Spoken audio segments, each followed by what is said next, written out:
Hi guys, welcome to the Office Blokes 3-year anniversary special. Woo! It's going to be crazy. It had to be that. I'm so glad you joined me for that one. I couldn't look like such a tit. We thought we'd give you a special treat, Dave. Yeah, I appreciate it. I really do. Took us 3 years to join in with I know, he's just on his own, don't we? It's all very serious today. We have print outside itinerary, we have beer, we have everything. We've got it all going on. And we're in the pub. And we're in the pub. We're in the Railway in Hale. Yeah, great. One of our favourite pubs. Which brilliant. They've actually given us our own room. Yeah. Absolutely, all to ourselves today. I know. Not for the first time though, because we did reactions in this very room. A long time ago, was that 2.5 years? 2.5 years ago, it probably was. It was all music reactions then, wasn't it? So mind-boggling. Yeah. I remember we did a, was it a Cardi B or something like that? It was a real rude one. And I remember someone just looking over your shoulder and going like, because the room was open, wasn't it? There was just people in there that we didn't know. A group of women sat in the corner, wasn't there? She looked over my shoulder and she was like, what are you watching? I'm like, you mind, we're recording. She's like, ooh. You know what it might have been? City Girls twerk. I think it was something like that, I think that may be what it is. But yeah, so just to let you know what you can expect over the next however long this is going to be, I foresee this being like at least an hour, maybe a bit more. Could be something like that. We've got quite a lot to do. So in appreciation to everyone for 3 years worth of Office Blokes React, we're doing this special that's going to have us trying the hottest curry we could get. It's super hot. It's hotter than a Vindaloo. Yeah, he said hotter than a Vindaloo, and then he smirked. Office bloke does when he handed it over. We have some sushi. We're bringing back the sushi for Mike. But we've also got Office Blokes Confidential. Challenge. There's going to be some reaction. Key lime pie. Key lime at some point, hopefully. We're going to go back to the studio for a reaction. And have I missed anything? Confidential. Ask us anything. Ask us anything, which we're going to start with.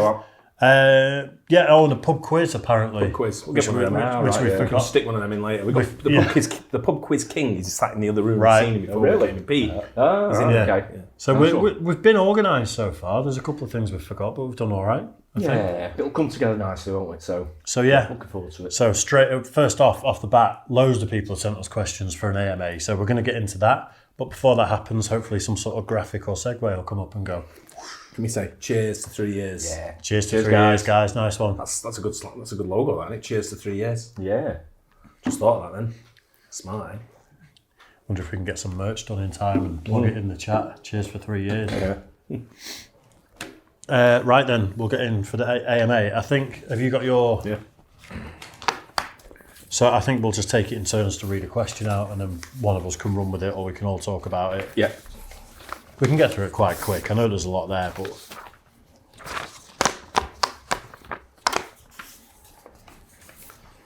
Go on then, Dave, lead the way. Charming. Right, we are back. Cheers for 3 years. Cheers for 3 years. Woo. Firstly, first segment is we're going to get into an AMA, and loads of people have sent questions. We're going to take it in turns to read one out. Maybe one of us will answer it, maybe all of us. Yeah. We'll just go for it. Go for it. Yeah. One. So the first question, have any of the dynamics changed in the office? What does that mean? Everything's hunky-dory always, isn't it? I don't think anything's changed here. Not really, no. No, I think it's pretty the same. I think it's pretty the same. I mean, we're a bit more switched on as regards to doing reactions than what we were. I'd never heard of it when we first started. Yeah. So very new to us, wasn't it? Yeah, massively, yeah. I think if anything, we've just got closer out of it, haven't we? Yeah, I think just so, sort of friends now, as a work dynamic. Well, me and Mike are. Yeah. We just know you. Friends. So there you go. Mike, if you want to take the next one. Is it that list I'm going off? Yeah. Consummate professionals here at the Office Blokes. Do you guys get recognised around Manchester? No. Yeah. Have you never? You don't go out? Never. Because you don't go out anywhere. Well, I've done I'm sure Jamie and Jack will probably recognise you and go, hey, Dad, is that you on the... I'm just answering the question, that's all. Yeah, I've never been recognised yet. 3 times for me, I think. Yeah. Not a lot, and I'd hate to be pestered, when you see people that are at that level. But the best one I ever got was I was in Peaky Blinders bar in Manchester. Yeah. And there was a massive queue at the bar and all that, and some guy went, hey, your dad's at the Office Blokes, right? The guy who worked there, he was proper dressed up like he was the manager as well, and he was. And he went, go and have a seat, mate, I'll bring you drinks over. He brought us a big tray of shots over. Nice one. Yeah, To be fair though, you got a lot more than me, don't you? A lot more Yeah. than even you probably do as well. So yeah, that's probably one of the reasons. yeah. Yeah, I've had it's quite nice. a lot It's of like- Yeah, you have to think, haven't you? Yeah. It's definitely like a little pick-me-up. You know, someone comes over and goes, "No way, I love watching your videos." Yeah, It's pretty yeah. cool. It really Yeah. is. Wasp birthday. Whoa, Dave, it's a wasp. See what happens when you close the window? I actually, when I was in the shower this morning, looked down and had a wasp in between my big toe and my second toe. It was just there. That's got a sting. It was just there. God knows how it got there, and it was just Probably dead. stuck in your sock. Probably But we been there do. We do. The answer is we do get recognised. Probably been there for months, haven't they? in between your soul. Dead. He was alive a second before. Landed between his soul, just went boom, killed. Yeah. Oh. Another question. Anyway, Do you have a favourite video you reacted to, or does it all blend together? It definitely doesn't blend together. I know we do a lot, but we've kind of, because we've pivoted the style of things we do so much, it's changed loads, hasn't it? yeah. Some, like, as far as reactions go, I enjoy some of the Karen videos at the moment. Yeah, same. Like, Definitely, yeah. fails are absolute classics Yeah. as well, always. We did a fail one the other day where we were just going, ooh, practically the whole time, weren't we? The ones I like as well are things like some of my favourite ones are the Like a Boss videos. Yeah. Yeah. You know, 1 in a million and all that type of things. But the good thing about Yeah, the videos we've been yeah. doing, for me especially, I don't really watch much stuff like this. The only time I watch it is when we're doing the reactions. Yeah. Yeah. So for me, it's first time seeing them. But I'm getting to watch a lot more stuff than what I normally do, because normally I'm just a sports geek. Yeah. Yeah. So like, you just watches sport and that's it. Yeah. But now I'm getting more into watching different things. Police videos I watch a lot of as well. Yeah. So Yeah. I enjoy watching the police stuff. But yeah, it kind of was going, but loads of times we record something, that was great, that. There've been certain videos where we've had such a laugh and it's been so funny. The banter Yeah. and the Mickey taking between has been absolutely amazing. But we do so many videos, and after a week or so, you forget which one you did it on. Yeah. And you think, I wouldn't mind going back to look at that bit again because it was so funny, you know, some of the Mickey taking. We're authentic, aren't we? You know. That's what it is. Yeah. We're very Yeah. authentic in our ways. We just, Well, the thing is, we don't practice it. We do, literally, unless one of us has Unless seen you're the video, which doing sometimes unless you're doing a Patreon speech, then you do practice, right, mate? I've never have done. In the mirror naked. Say if Dave's seen a video, we've said it before. Crowd surfing. Yeah. If Dave's seen a video before, for example, you'll say, I've seen this one, but us two haven't. Always, but, yeah. But we're always absolutely 100% genuine. If we've seen one, we'll say it, but the others haven't. Well, and there's a everything we do during it is just all off the bat as well. there's a couple of exceptions to that rule where we've actually reacted to the same thing twice by mistake. Oh, yeah. And, And then we've gone, haven't we seen that Yeah, before? people in the comment section have gone, you've done that. You did that May of 2020 or something. Yeah. They were like 3.5. So some, like when you do some of the compilations and stuff, they can. It's not been many, but 1 or 2 I've slipped through net where we've done it, and then Yeah. after it thought, I'm sure we've done that before, but we haven't been sure. But then you guys out there always pick up on it. And, Yeah, exactly. it sounds like we have, but Yeah. you know, 3,500 videos nearly in, and you know, it's going to happen, isn't it? Absolutely. Yeah. Yeah. Right. Anything you want to try or do based on the videos you've watched? Yeah. We talked about this a little I bit definitely, yesterday. I definitely want to dribble down Cardi B's leg.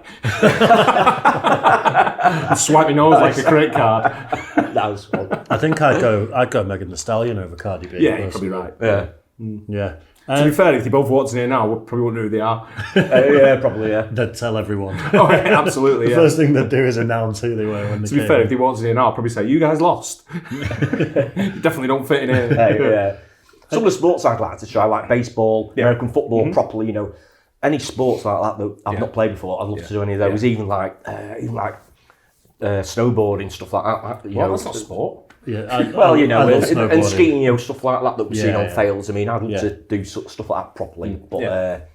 any sport, I'd try anything like that. Yeah. For all day me, long. we sort of talked about this a bit yesterday. That world's deepest scuba thing in Dubai, is it? Yeah. Mad. That looks I amazing. ain't going anywhere near And that. I've never done scuba diving before in my life, but that looks like if you're properly trained and you can go in all these I crazy reckon we can rooms pay and someone stuff. to take Dave doing that. It's got to be there. Yeah. I'm No, not that's just, what I'm I'm not saying, just doing we'll some take back street. Maybe we mix it with Get in the bath. Maybe we mix it with a fails video. Me just floating. Welcome to the Office Blokes. I'm Office Bloke Mike. This is Office Bloke. I'm Office Bloke Dad. This is Office Bloke Mike. And Dave's no longer with us. Yeah. How many times have we made that joke about each other there? Yeah. Any plans for a movie reaction channel? No. No. We're not at the time. Probably No, we just a haven't bit so long, aren't they, unfortunately? I mean, some movies would be great to react to, I think, Yeah. but You get a lot of copyright claims as well. A lot gets blocked. Yeah. Sophie does it. Sophie does it on the other channel. Yeah. She does Sophie Saturday Cinema. And but the amount of videos, we put it on Patreon only, but the amount of videos that she does and just get outright blocked. Yeah. And if you're doing a reaction over a amount of time for a movie, like a couple of hours' sakes, it's a bit of a waste of time, isn't it, really? It's a tough one. Me and Ash tried something similar last year where we did House of the Dragon and we did the Lord of the Rings series. Because we were watching it anyway, we just mic'd ourselves up and sat on the couch watching it. But Did you forget to take the mics off when you went to bed? No, we kept them on purpose. Kept the couch. We don't go to this couch stuff. Forget the bed. That's not exciting. Don't want crisp. I just got this sock out in the back of my ear. It's another one. The socks are on the floor at that point. But you actually took them off. Yeah, impressed. Oh yeah, you don't do stuff with socks on. That's bizarre. But anyway, put the stocking on my head, running in the bank, and then surprise gainer. But no, me and Ash watch a lot of movies and watch a lot of series and things like that. And what we found is it took a little bit of the fun out of it. We weren't pausing it, but we were discussing things as things unravelled. Yeah. And instead of enjoying it, which we're the type where we sit there and we guess what's going to happen and we try and score points against each other anyway, but it kind of takes a bit of the fun out of it. I think a movie it would do, without a doubt. Where there's a long filming process and dialogue that you've got to sort of take in and concentrate on sometimes. House of the Dragon was 10-hour-long episodes. And it's like 10 hours. hours long for an episode. 10-hour-long episodes. But then you've got the intro, you're talking about it afterwards. It was like an hour and a half, 2 hours each episode that we tried to do. I don't do movies anyway. I'm not a big movie buff. That'd get blocked on YouTube though, outright. Yeah. And it's a lot of effort to put in it. The editing that people do just to try and get around the copyright, it's so much work. So I think probably no is the answer to that one, unfortunately. But good idea. This question, I don't know if this is. Are we giving names out? These got names attached to them, these ones. Yeah, these are from the patrons. Alex Leston. Yeah. This question could go out to each of you, or individually or collectively. If you could bring any particular social personality, athlete, comedian, artist, musician, etc., as a bloke for the day, who would you have as a guest and why? Philip Schofield. Got some questions for that guy. I'd have Ricky Gervais all day long because he's just hilarious. Yeah, I think he'd be great to have a banter with. Brilliant. Did he say alive? Because sometimes people say alive. I don't think he. But you wouldn't be able to bring them in if they were dead, would you? Yeah, but you'd struggle them, wouldn't you? Logistically, it'd be a bit. Yeah. No, I think someone alive. I think that's what they're heading towards. Someone that you could actually bring in. Ricky Gervais would be great, but he's such a handful in a lot of interviews. Long form, he can really wind people up if he wants. I think he'd be great to hang out with. I don't know. It's a hard one. I'm going with Conan O'Brien. Oh, Conan would be great. He'd just be absolutely mental. Yeah, he'd be chaos. Yeah. Yeah. And we'd just be bouncing off each other with like fun shit and just doing goofy shit. Yeah, because he can sort of like morph into anything, can't he? Any sort of situation, he can get something out of you, can't he? That's on the comedic side. That's on the comedic side. Like, yeah. If it was a serious, like, you know. I was going to say Snow the Product if it can be Snow the Product, yeah. But I think she's a lady who likes ladies. Yeah, Rita Ora. For me, I'd probably lean towards a comedian because if they're going to be a bloke for a day, it's Cat kind Williams, of like Dave Chappelle, people like that. Oh my god, yeah. That'd just be great for the day. Yeah. Dave Chappelle, but again, like, I don't know, would he just take the piss out of us? That's what I want though. I think Theo Vaughan would be a funny one. Yeah, he would. Yeah, he would. Just absolutely out there, isn't he? By the end of that day, we'd all be looking at each other going, what just happened? Yeah, who's that? Yeah. I think as an actor, I think I'd have Clint Eastwood because I've not seen many interviews of him and so much I don't know about him. Although he's probably one of my favourite actors of all time. He's very old and talks very slow nowadays, though. No, I can imagine, but you know. From a sports level, I'd have Mike Tyson. Ooh, yeah. Yeah. Definitely go with Tyson. Nice. Yeah, that'd be a good one. There's quite a few I'd have, you know, he's the answer, really. Depends on what demographic we had him in. Yeah, we'll just fill the bar outside the studio and they can come in one by one. Yeah, they can queue up. Yeah. When we're ready for them, shout them in. Right, Jordan, aka Blips, has sent 4 questions. Jesus, Jordan. Blips. So maybe we pick one, or do we do them all? I'll do the top one. Let's see how it goes. How do you think 3 years of YouTube has changed you personally? Do you feel like when you started, you genuinely didn't know how much the horizon and all those things would change your perspectives? I'm not sure. Definitely did with me. I mean, that bit with like Daz. I mean, knew nothing about YouTube. Really. Never watched it. Never watched reaction channels, anything like that. So in that sense, changed me massively. Really, You were quite an introvert as well. I was absolutely massively introverted. I hated sort of like speaking on camera when we're doing the podcast. It's like it's difficult to get used to because I'm just introverted and just not outgoing at all. But in that sense, I think it's changed me massively. Actually, given me a hell of a lot more confidence. Now you're crowd surfing naked. Absolutely. I mean, everyone should do it. Why wouldn't you? All's out. Here we go. I think, but in that sense, it's absolutely changed me massively. Really, to be fair, very much so. I think if you think about where I was 3 years ago, my life situation and everything else, it was completely different to what it is now. True, I was fighting through the courts for the kids, for the house. Yeah. At one point, I had to sell my car just to pay legal fees. Just sold my car. It should be a country song or something. But so when you think of it that way, like the YouTube stuff going crazy, one, it gave me a really good distraction and something to focus on. Give you a good confidence boost, I thought. That's think what I so seen from an too. outsider. Yeah, I think so too. But it was a huge thing to just throw myself into to distract myself from all that. And then going from selling my car just to pay solicitors, the other side of it is now I've managed to get my house back, renovate it, and have a nice car. And most of that's because of YouTube as well. Yeah. So there's a financial side of it too that it really has helped me even massively. Emotionally, it's really humbling knowing that people like the channel so much as well, that actually appreciate it. And a lot of it was during lockdown, don't forget, and the amount of people that said that it helps them through it, us just doing what we were doing. Really touched me actually. Yeah, knowing that people really liked what we were doing. It still does as well. There's been some emails, haven't there, that have been like tear-jerking from people that are like, saying we got them through. People having a really tough time out there, without a doubt. And that was for me, one of the best parts of it. Yeah. That really was. Yeah, That's probably the thing that's changed me. That same. Yeah. I've not changed at all. Still the same. Still a dickhead. We didn't like to say, but we'll power through Jordan's and then I'll pass over to you, Mike. We'll get it done quick. Yeah, sure. How do you think it's changed the friendship between all of you? Better or more interesting? Do you feel like you know each other too well now? Joke. Well, we've known each other for a long time anyway, haven't we? we have really, yeah. I've known you for like almost 40 years. Yeah, long time. Not 40 years. I've known you for about 30 years, would you say? It's got to be something like that, I would guess. Yeah. 20, 30 years. Yeah. I would guess. Well, I've been married. To Mike? Yeah. I've been married for 29 years, is it? Something like that. Yeah. And I knew you before I got married. Right. So we didn't know each other well then, but we knew who each other were. Yeah, of course, yeah. I think it's changed the dynamic quite a lot. Personally, I think, it was for me especially, it was more of a work-based environment. Yeah. And now it's become hanging out with friends. Yeah. So, Definitely more matey now. Yeah. I think, without a doubt. Yeah. Especially with Dave, I think. Although we never go out together. Well, do we? To be fair. Occasionally lunchtime sometimes. Lunchtime, yeah. Different circles, really, don't we? We do live in very different spots. We live in different areas as well. I think we see, absolutely. Yeah. But, very different areas, really. Yeah. But I think we've probably seen enough of each other at work as well. Yeah, probably right, yeah. We're doing because reactions about work and doing reactions, that's just like hanging about for us with mates anyway, isn't it? But me and Ash have met you in Gaynor in town before. Yeah, you have. And had drinks and things like that. Yeah. Right, you all have experienced triumphs and hardships over the last 3 years. Did having this wonderful, wacky project really make some of these moments easier or make the sweet ones even sweeter? That's kind of handled that a little bit with the first question. It's been, especially when things are rough sometimes, it's a great thing to throw yourself into and enjoy and take your mind off things. Yeah, helped massively, especially for myself now. It's been, having you two guys over the last year or so, helped hugely, really has. It's been absolutely amazing. So, it's helped a lot in that sense, I think. Absolutely. I think for all of us maybe as well. Very unexpectedly, but just a nice thing that's happened. Absolutely. Right, final one from Jordan.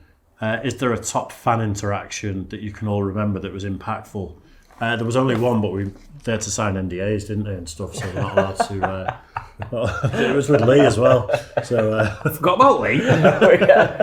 I've not seen him, not seen or heard from him for ages. He's going to start bothering me now, isn't he? He's a botherer. He's a botherer. An arse pick.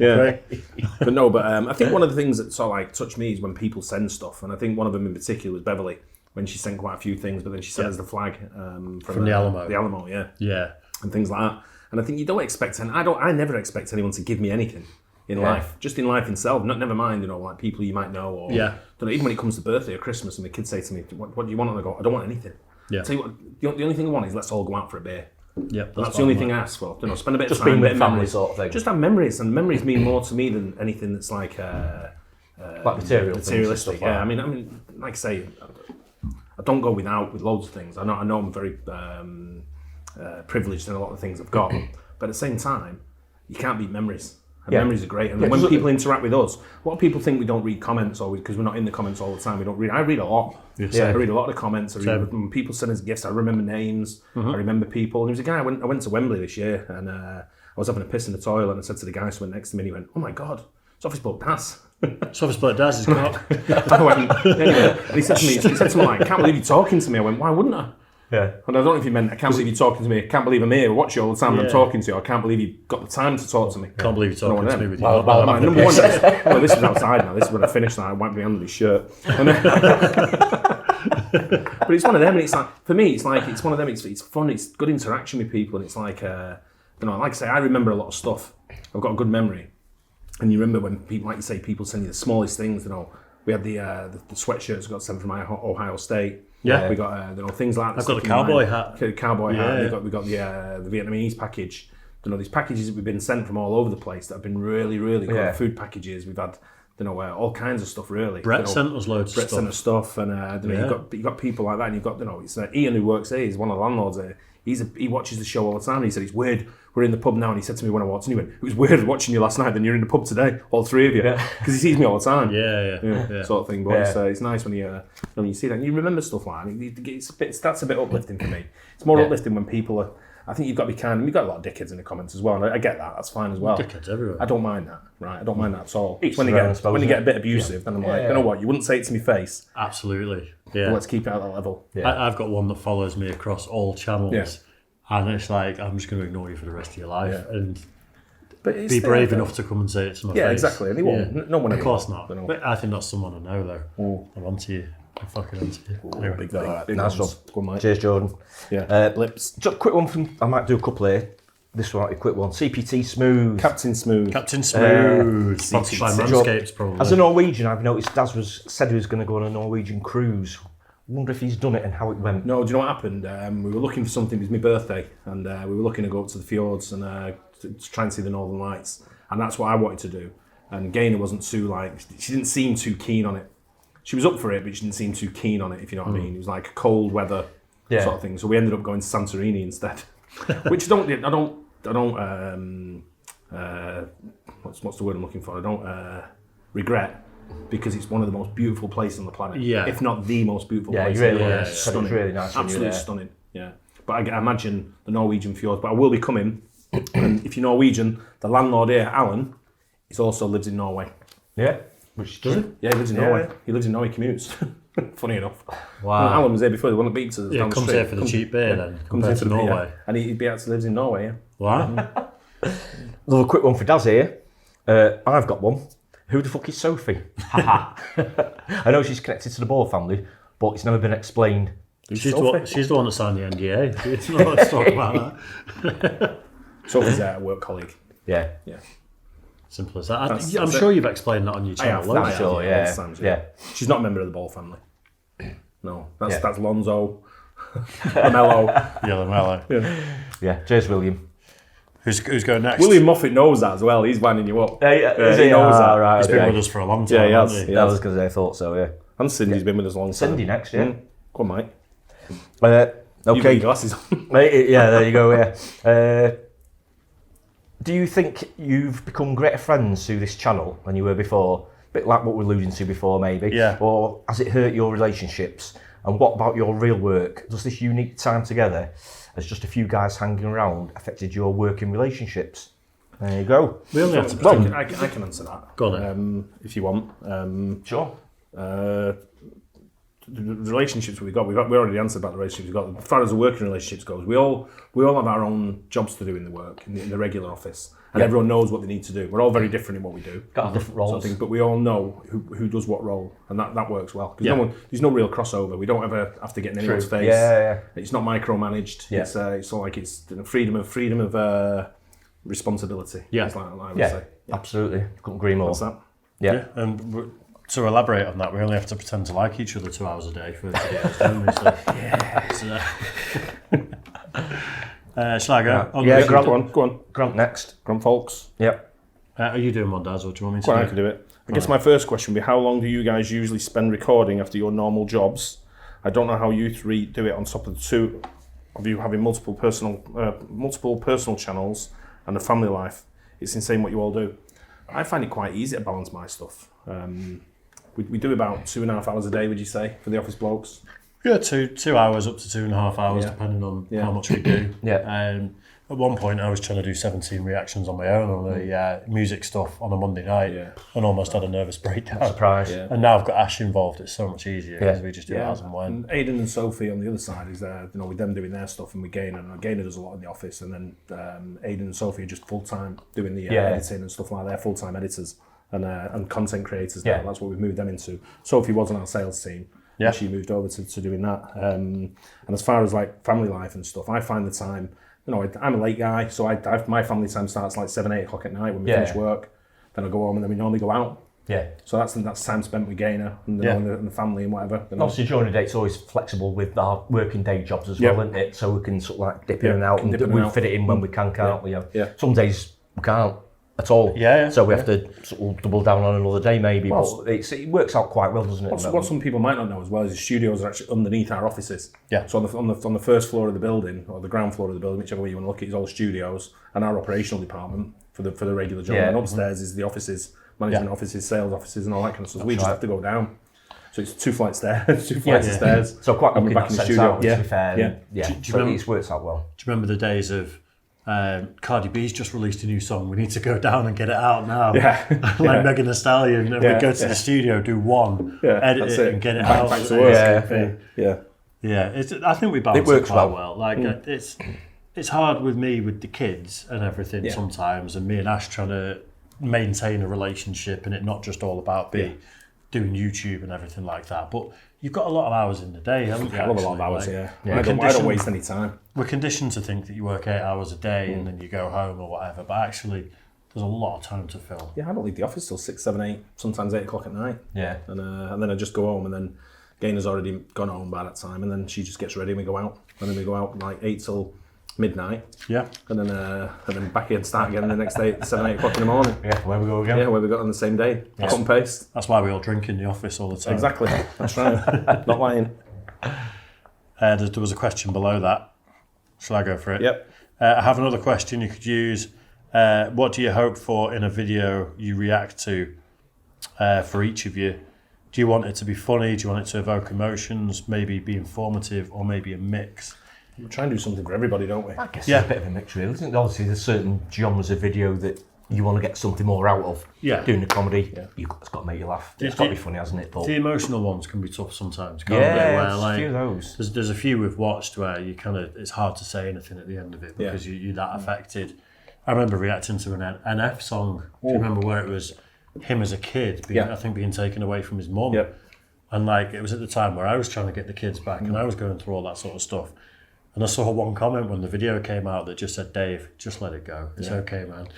Because I must have looked so upset by the video. Absolutely. I was genuinely, I was like, "I just fucking hold it together. You're on camera." It can get you like some of the videos without a doubt. Yeah, we try and do something for everyone. So it's not everyone's going to like sport, not everyone's going to like movies, not everyone's going to like music, not everyone's going to like different things. So we just try and keep it across the board. And it's not always sort of stuff that we like. I've watched stuff and I'm like, I don't really like this. And then all of a sudden I get into it and go, actually, I do like it. But I never watched Family Guy. Family Guy now is one of my favourite things to watch. It's brilliant. It's absolutely hysterical. Chappelle show, Key and Peele. But I knew Chappelle, and I didn't know Key and Peele. Aidan told me on Key and Peele. But I didn't know Chappelle. I knew about Chappelle. I knew about Cat Williams. I knew about most. I was massive into comedy. So when we started doing, I actually said to you originally, can we not do comedy instead of music?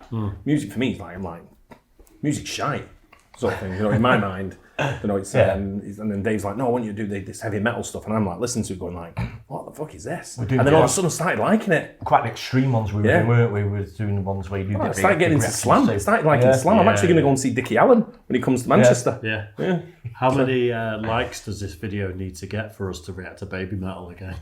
85 million. And that's just Baby Metal fans we want liking it. Do you want to take the bottom one, Mike? Mason Welsh. Hey guys, my question: has the last 3 years of you doing YouTube inspired you to do anything more in the entertainment industry, or do you guys have dreams of parlaying into this? Parlaying Parlaying this into something else? OnlyFans mainly. You reckon? Yeah. That's Mason from Kansas. Cheers, I'd, Mason. I'd like to do like shitty acting roles at some point, but not being an actor. And you know, like when a rapper is just in a movie. Well, like Little Dicky? Well, when you're completely typecast and you're just playing yourself in a movie. Now you want to be Office Bloke Dave in a movie. I think that sort of experience could be really fun, not as a career, but as something to like in the entertainment industry that would actually be quite fun. Something different. I think us three in the film somewhere would be absolutely hilarious. But I mean, being a character, but where you're essentially yourself, if you know what I mean. So like when you get rappers that are from the streets and they play some street kid in a movie, that's more what I mean. Yeah. I think that'd be pretty cool. Yeah, I think Do you so. have any? No, I think I'm quite happy with what we're doing at the moment. I've not really thought about doing anything over and above Office Blokes in sort of like entertainment industry really at all. I wouldn't want to do that as a career. I just think it'd be quite fun to. But if something as a one-off, if somebody offered something like that, then Yeah. obviously you'd look at it and think, oh, maybe it could be quite interesting. You know, absolutely, why not?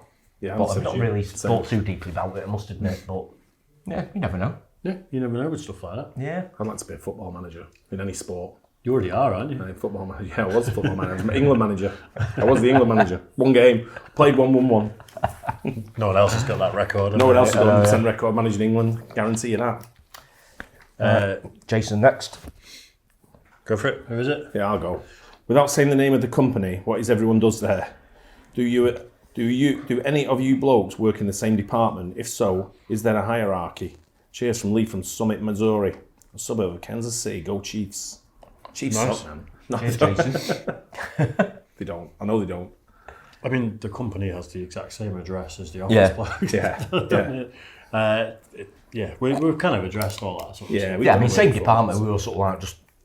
We have our sort of our own departments in a certain sense, don't we? But we're all sort of like work together, but at different roles in the company, don't we? So... Yeah, go Chiefs, right. I guess. Yeah. Yeah. Hope that answers your question. Harvey. Is it me? Yeah, go on. Do you guys think you'd do a tour of the States to experience food and culture? That would be amazing. I think that'd be absolutely amazing. I think Harvey's up in she's in Michigan somewhere. I'm not sure actually. Yeah, she sends me quite a lot of DMs on Instagram. I check her on reactions, Instagram sometimes. As soon as Netflix are willing to commission us to go on tour in a Winnebago through I'm going in the States. next couple of weeks. I'm going to a baseball game. Really? Yeah, me and Aiden are going to go for a baseball game. Yeah. Nice. Good stuff. Don't know which one we're going yet. Probably Boston. Yeah. Boston or New York. Yeah, logistically, that sort of thing would be a lot. So it'd have to be a proper planned out work thing, essentially. It'd have to be funded, wouldn't it? Yeah. If it was going to be the three of us touring, doing food or experiences, that'd be a couple of weeks, realistically, and we'd need a crew and everything. So, like, Netflix, if you're out there.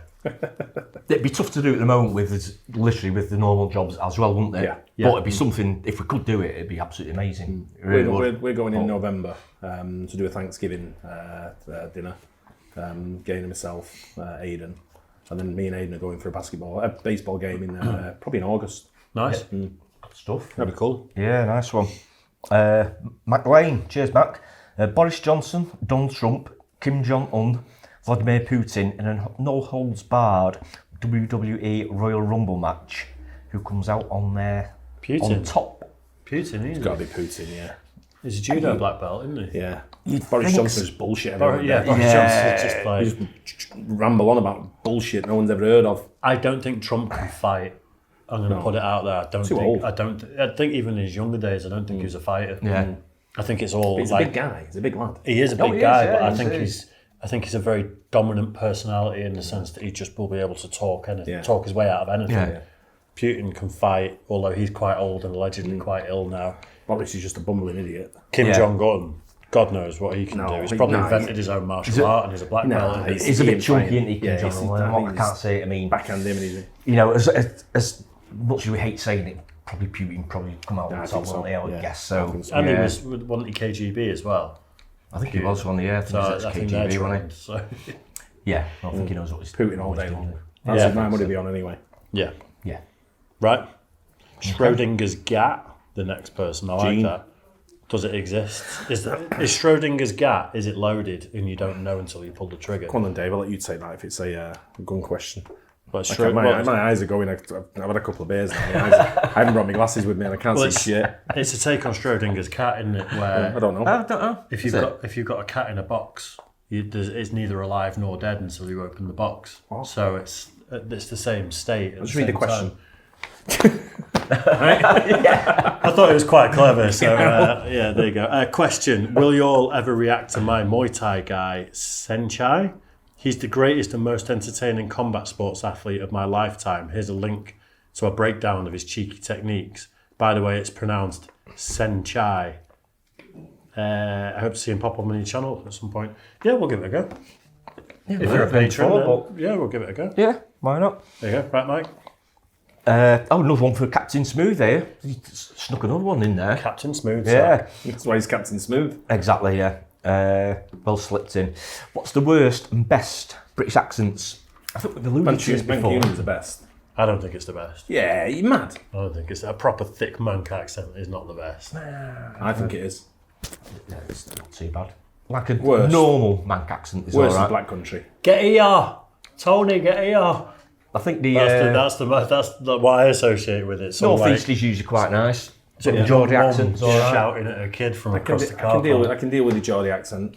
Yeah. Geordie's all right. Accents actually bother me quite a lot. I can only do so many accents, like where you can listen to them and they do you nothing. I think the real broad ones are always the worst, aren't they? Like a broad Scouse accent can be a bit. Where's that? No, but broad Scouse accents seem to go up octaves quite high. Yeah. So like all of a sudden, if you talk to a normal Scouse, you're like, "I like it, Taz," and then if you talk to a black, and they get excited like, "Ee!" and he sounds like a horn, like a fucking clown horn. Doesn't it? It goes like, it goes proper like, it goes proper loud and high, doesn't it? Oh man, yeah. I quite like the sort of West Country, Somerset-y, that sort of Yeah, accent. see, I'm not sure the about farming a bit of a accent. farmer's drawl. It's like it's hobbity. Right, That's the best way to describe it. Yeah. Yeah, but there's something comforting about it. Scummy. You just can't. I can't see people like that as ever being The aggressive. Black Country's probably the worst. I've watched people fight. My grandson's got a Black Country accent. Is it? Yeah. And when he Really? comes, when he comes, Right, I'm like, come Grandad. here. I'm like, come here, you. And he's like, what? And I'm like, no, it's what? What? And he's like, what? Yeah. And by the time he leaves, like a few hours later, he's got a Manc accent. Is he? And I say to my son, stop him speaking like that. He's like, I can't help it. He's just at school with it. I'm like, do lessons with him. Do something. What can you do? Let's go down the list then. Best and worst. I don't mind going first. The really ridiculously thick Scouse accent, where you chew words, is my least favourite. And probably West Country. But it's more of a West Country female accent though, like there's just something about it. Yeah, I think I'd probably go Scouse worst as well. And the best one. That's a personal thing, that though, because the Scouse isn't the worst. It's No, not. I mean a real broad one. I don't know. Is I don't mind the Scouse accent. It's the one where they actually like chew the words, where it seems like it's put on. A lot of my mates are Scousers, and I can't. Yeah. No, I But there's think two it's annoying. Scouse accents. Just normal. Well, I've got mates from all over Liverpool. They all speak different. It's like a general one, but like which isn't as bad. Like that's not really broad. Like Tony, who did the football with us. When we did the That's- It's not so bad. But he's like central Scousing. That's a bit of a twang, but that that's his rap not too name? bad. I'm But just he's talking central about. Scouse. That's his rap name. Yeah. I mean, you could say the same about the Manchester one, couldn't you? From someone from like Gorton, something like a real proper That's why accent. It can be a bit. It's a bit harsh. That's why I said that's not the best accent. But if you listen to what's his name, the poet, Cooper Clark, Lee Cooper Clark. John Cooper Clark. Is it John Cooper Cooper Clark? Clark. Yeah. Oh, Lee Cooper's the Yeah, Jeans. Jeans. isn't Yeah, that's his brother. His brother Gene, Billy. it? Gene Billy Clark. Billy Jean. But yeah, it's you get someone like that. The Manc accent's really good. Yeah, true. I think North East though, for me, I mean that's quite nice. Even if it's a really broad North East accent, I think I can put up with that. It's hard That's to fine. understand though when they get It proper can broad. be. Yeah. Oh yeah. If it's really broad. What's your best and worst then? Was it Britain or English? British. British? Worst one for me is Scottish. Oh, we didn't even think about the Welsh, did we? Scotland's probably the for me. Some of the Scottish accent, I'm like, what are you on about? My grandparents were both from Aberdeen, which is like that really soft, gentle Scottish accent.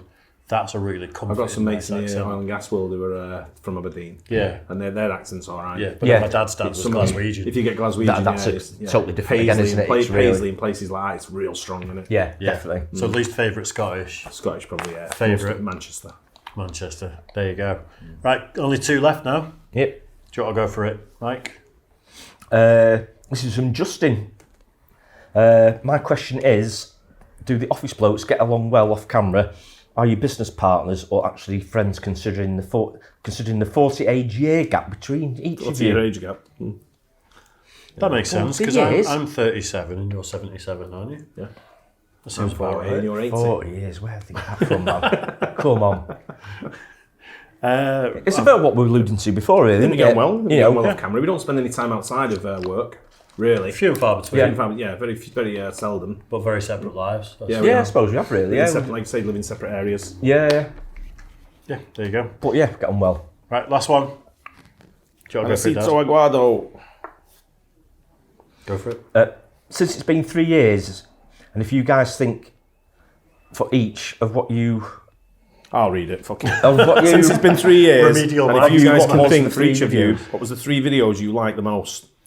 Like the video you're proud of, the boost it gave your channel, and a personal favourite reaction, and so on. That's a good question, actually. That's a really good question. Why are you gay, Dave? I just born that way. I think it's just drop somewhere. I just like videos that made me laugh out loud. Yeah. Because I do like them, the black comedians like your Dave Chappelle and the Cat Williams, and based on the fact that I associate with them. It's that council. I know Dave Chappelle didn't have a council upbringing sort of thing, but Cat Williams come from like a council projects upbringing, and it's that thing you can relate to them. And when they're talking shit, you know what they're saying, and it's like Lavelle Crawford when he does one as well. He talks about his mum beating him and all that. It's the same sort of thing that you grew up with. You're thinking, happened to me. I think with the black comedians, though, is they stayed very raw during the 80s, whereas a lot of white comics went quite clean and they were wearing the blazers with the shoulder pads, trying to get the TV jobs. And like black comedy just seemed to flourish into this say what you want, wild sort of crazy comedy. And the people who still do that are the best comedians in the world. Stuff that's off the table as well. I mean, one of the ones that made me laugh probably more than anyone was Patrice O'Neill. When he's talking about stuff and he's mild like switch racism, if you want, reverse racism, or whatever you want to call it. He's the king of it. It's so funny. And it makes me laugh when I love people who take the piss out of people. Yeah. And I think Patrice O'Neill was certainly one of them. Absolutely, He just ripped the pieces out of everyone that you could think of. There's Bill Burr stories about Patrice that we've not reacted to, where it's like, he talks about if Patrice is in a bad mood, you know about it, and he will just crucify everyone. And I love that. Absolutely love it. I think even Bill Burr has said he's the best guy you could ever meet, but he was an absolute dick sometimes. All the comedy ones, like Bill Burr, Patrice O'Neill, I've not heard of them before, but we did reactions. Absolutely amazing. But one of the biggest changes for me when I first watched him was Keen Peele doing Substitute Teacher, I think. Yeah, I was going to say that exactly. Absolutely hilarious. But that and doing the whole Keen Peele ones was absolutely incredible. It was a bit of a game change for me. I've never even heard of him before. Aidan come into me one day. Brilliant. I heard Aidan laughing real loud in his bedroom, and I was like, what's he watching? I can't even hear the TV. Sort of thing, he was laughing that loud. And he come in and what are you laughing? He went, Keen Peele, you got to watch this. And he put one on and I went, don't, I'm not going to watch any more of it. I said, we'll react to this. This is funny. It was your suggestion. You came in and just went, we need to react to this. Yeah. I said, this is proper funny. But Substitute Teacher went mad. Oh, I like the things like the gay wedding. Yeah, gay wedding. What was the one where he's in the Town Hall. Yeah. That was. I think that was the best one. Yeah, one of the Town Hall one where he's like saying stuff and he just keeps panning in and he's looking around like that. Moving the chairs. It's just you know what? Absolutely hilarious. I'll have to watch him again. You know what I think our first video to hit 50,000 views was? What? Can you guess? I'm thinking Key and Peele now. He's saying that. What Infinite Highlight was it? Oh, it was Sea Crusher. Sea Crusher. Chunk Crusher. Yeah, it was the drum playthrough. Yeah, drum playthrough. That was an eye-opener as well. That was incredible. Really, you've got to say, what's his name? The drummer on there now. Do you remember his name? Yeah, Justin something, was it? Or no? Justin Hawkins. Yeah. I was thinking about it the other day because I showed Ash Infinite Annihilator the other day. I can't remember, but that was the first one to hit 50,000 views, and also it was at that level where we had no expectations with reactions, did we? And I remember coming into your office one day going, it's just hit 50,000 views, and we were like, no way. Yeah, and Dickie Allen from Infinite Annihilator did an intro for us, didn't he? He did, yeah. Dialed in, he got in touch and did an I think intro for us. One of the big changes for me, I think views-wise, I think the NFL Greatest Hits or Biggest Hits, I think that was a huge one. I think that one. That was our biggest video for I think that's one of the quickest ones to go big, wasn't it? It just went so quick. Yeah. It was like, wow. But then Why Are You Gay after that. We didn't even know Oh, this. yeah. Incredible. And I think I looked at the analytics one day and went, that video was like 6 months old, and suddenly it was our top video of the last 28 days. I was like, nah, that's weird. And then we just kept looking at it, and it was like 700,000, 800,000. Unbelievable, A lot of reactions. We changed a lot of the way people, because you had music reaction channels and you had other reaction channels that focused on just one subject, whereas we came in and we did loads of different ones. Yeah. I think a lot of people have followed suit a lot of the time. As far as I know, we're the first people that have done 3 a day, every day, consistently for as long as we have. Yeah. I'm not sure anyone else out there is doing that. That kind of volume. A lot of people have upped the game. A lot of people have looked at trying to follow as well. It's hard work, isn't it? It's hard work. It's graft. It's graft at the end of the day. But there you go. Nice. Thanks for the questions. Thanks for the questions, guys. Brilliant. Yeah, good ones there. Yes, so what we are going to do is we're going to head back to the studio for a little bit of Office Blokes Confidential, where hopefully you know by now we just fix all the problems in the world. Yeah, nowhere better advice than what we can give. Yeah, and then once we do that, we will be back to the pub to try the hottest curry we could find, some sushi, mainly for Mike. Mike's a sushi man. And if you want to watch us suffer, make sure you stick around. Don't forget, we are in the chat right now as well. So if you've got anything you want to ask us or you want to give us abuse or whatever, feel free. For it. Bring it on. Yeah. Make sure you can take it. Yeah, back to the studio. What was the cheers for 3 years? Cheers for 3 years. I reckon it's a long time for the top up. Nice one. It is confidential time. We're all wearing black today because it is the resurrection. The resurrection of confidential. I love this segment. Me. It's actually, a lot of people said it was the favourite thing that we did, and then it kind of fell by the wayside a little bit at one point, and it's back. Well, what better advice can you get from 3 worldly blokes? I know. Cultured. Yep, very. Cult. Yeah, cults. You're cultured. Yeah, cults. Massive cults. Right then, I'm not going to say who from. I'm going to have to get back in the swing of doing this because I almost said the person's name and email address. And is it John? Oops. And he said, then. Don't name me.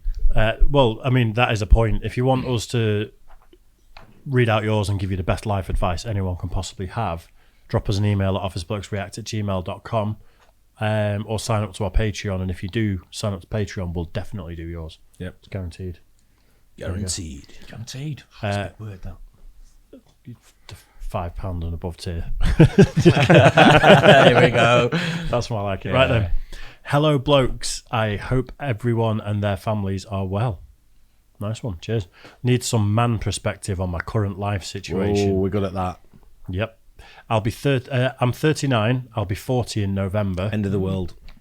It's all over. It's all over. Forget it. Yeah. I don't feel or look like a hag, or worst, haggis. I've got a good career, which has been my focus for the last 13 years, as well as a 14-year-old daughter, single mum, good money, black with a thing for spicy whites, as my friends call them, although Caucasians will do. See, I thought this was a guy when you started talking. Yeah, so it's female. Female, 39. black female, 39, with a 14-year-old daughter, and a penchant for the spicy whites. What's a spicy white? I guess just a. Because you're more like milk. Probably a ginger. You're like milk. No, that's not spicy. That's milk. That's milk with a bit of pepper in it, I suppose. Spicy white. It could be ginger then, right? Yeah. I've dipped my toe into a few sites. That's what they call it. I'm guessing this is dating websites. I've dipped my toe into a few sites. Spicywhites.com. Spicywhites.com. Yeah, I've got the IP for that one. And it's clear using full sentences is no longer a thing, or I'm fetishized in some manner, i.e., you got money, I'll be your sugar boy. Sugar boy, that's a horrible sugar boy phrase. That's going to be the next song for Snake Stomper. Sugar boy. I've got one kid and I don't want another. Or I wonder, do you want another? Or I wonder what chocolate tastes like. So this is like white guys messaging and saying, I wonder what chocolate tastes like. Fucking hell. It's made even wanting to look or feel more like wanting to look for a partner, look or feel more like a chore than something I want to spend time sifting through. But alas, it's been 13 years. We're getting there, by the way. My reading skills aren't as good as they used to be, but I'm trying. Okay, not going to lie, I had a booty call last year in London.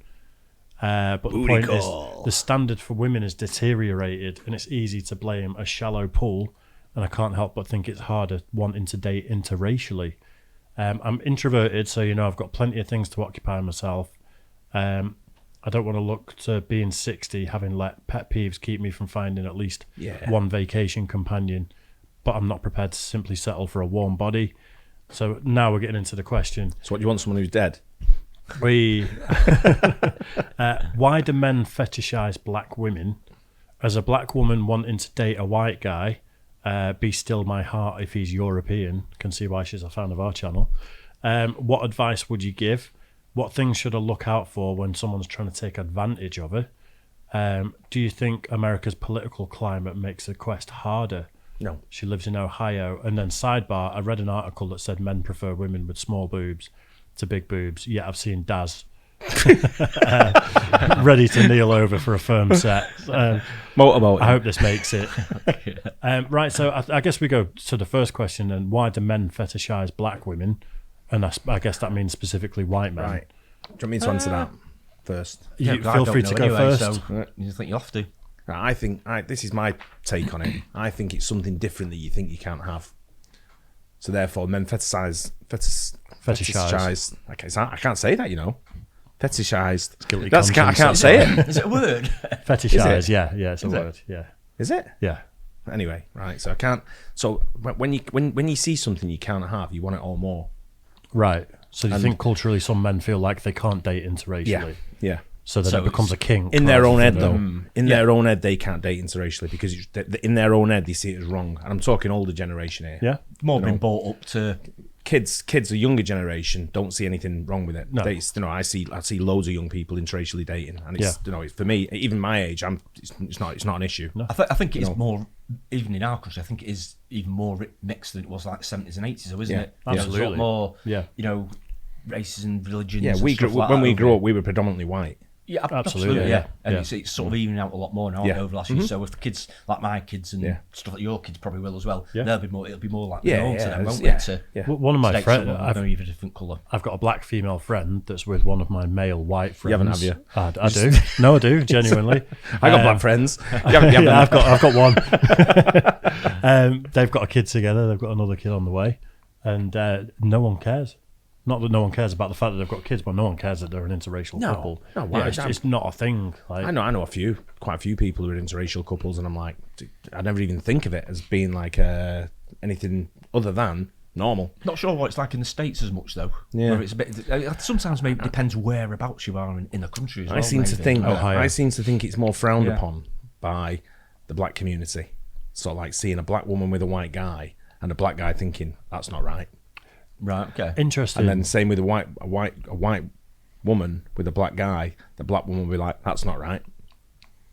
Yeah. Whereas I think it's more a black person's perspective that it's not right, if you know what I mean. Yeah. It's like you're taking our men. Well, because I Or think you're taking our women. Yeah. I think a lot, and we're massively generalising here, but I think a lot of the sort of black communities still hold quite traditional values, a bit more so than the white communities where we've kind of let go of a lot of traditional 100% values. agree with that. So that might answer that. A lot of it could be put down to sort of like religion as well, though. Not in a nasty way, but sometimes people maybe who are Christian or Muslim or whatever faith, a lot of the times, certainly led by parents, they do tend to sort of like it to be stick to your own. Is it the nice Catholic boy or the nice Catholic girl, or the Muslim, or not in a nasty way, but when you fetishized, I said it then. I'm in. Right, and when you've got that sort of thing, I think it's something like I say you think you can't have, or you think it's above your station.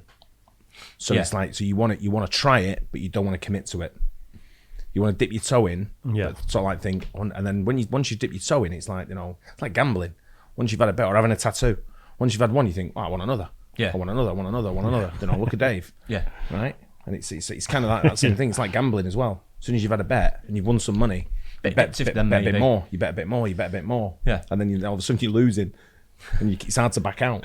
I think if you live somewhere, I don't know what Ohio's like. If maybe she's in a predominantly white area, and then maybe some of the men see her as a bit of a novelty on the dating apps. That's the other. That was the next stage. That's the next thing I was going to get to. Yeah. A novelty also. Yeah, which is it's funny, isn't it? What I will say, if people are messaging you things like, I wonder what chocolate tastes like and things like that. That's not the guy for you. Block them instantly. That's not the guy for you. Dating apps for a woman must be hard because there's so many guys that are just fucking fucking horned up that just send dick pics to every woman that they see. It's a real thing that guys do that on dating apps. You do. Wow. I've never sent it. Never done it. Talking from experience there, I've been on dating apps. I've never look sent at this. Dick pics. I want to scare him away. Look at the size of that. Go and chip a lot for nothing, you know. You smuggled a budgie.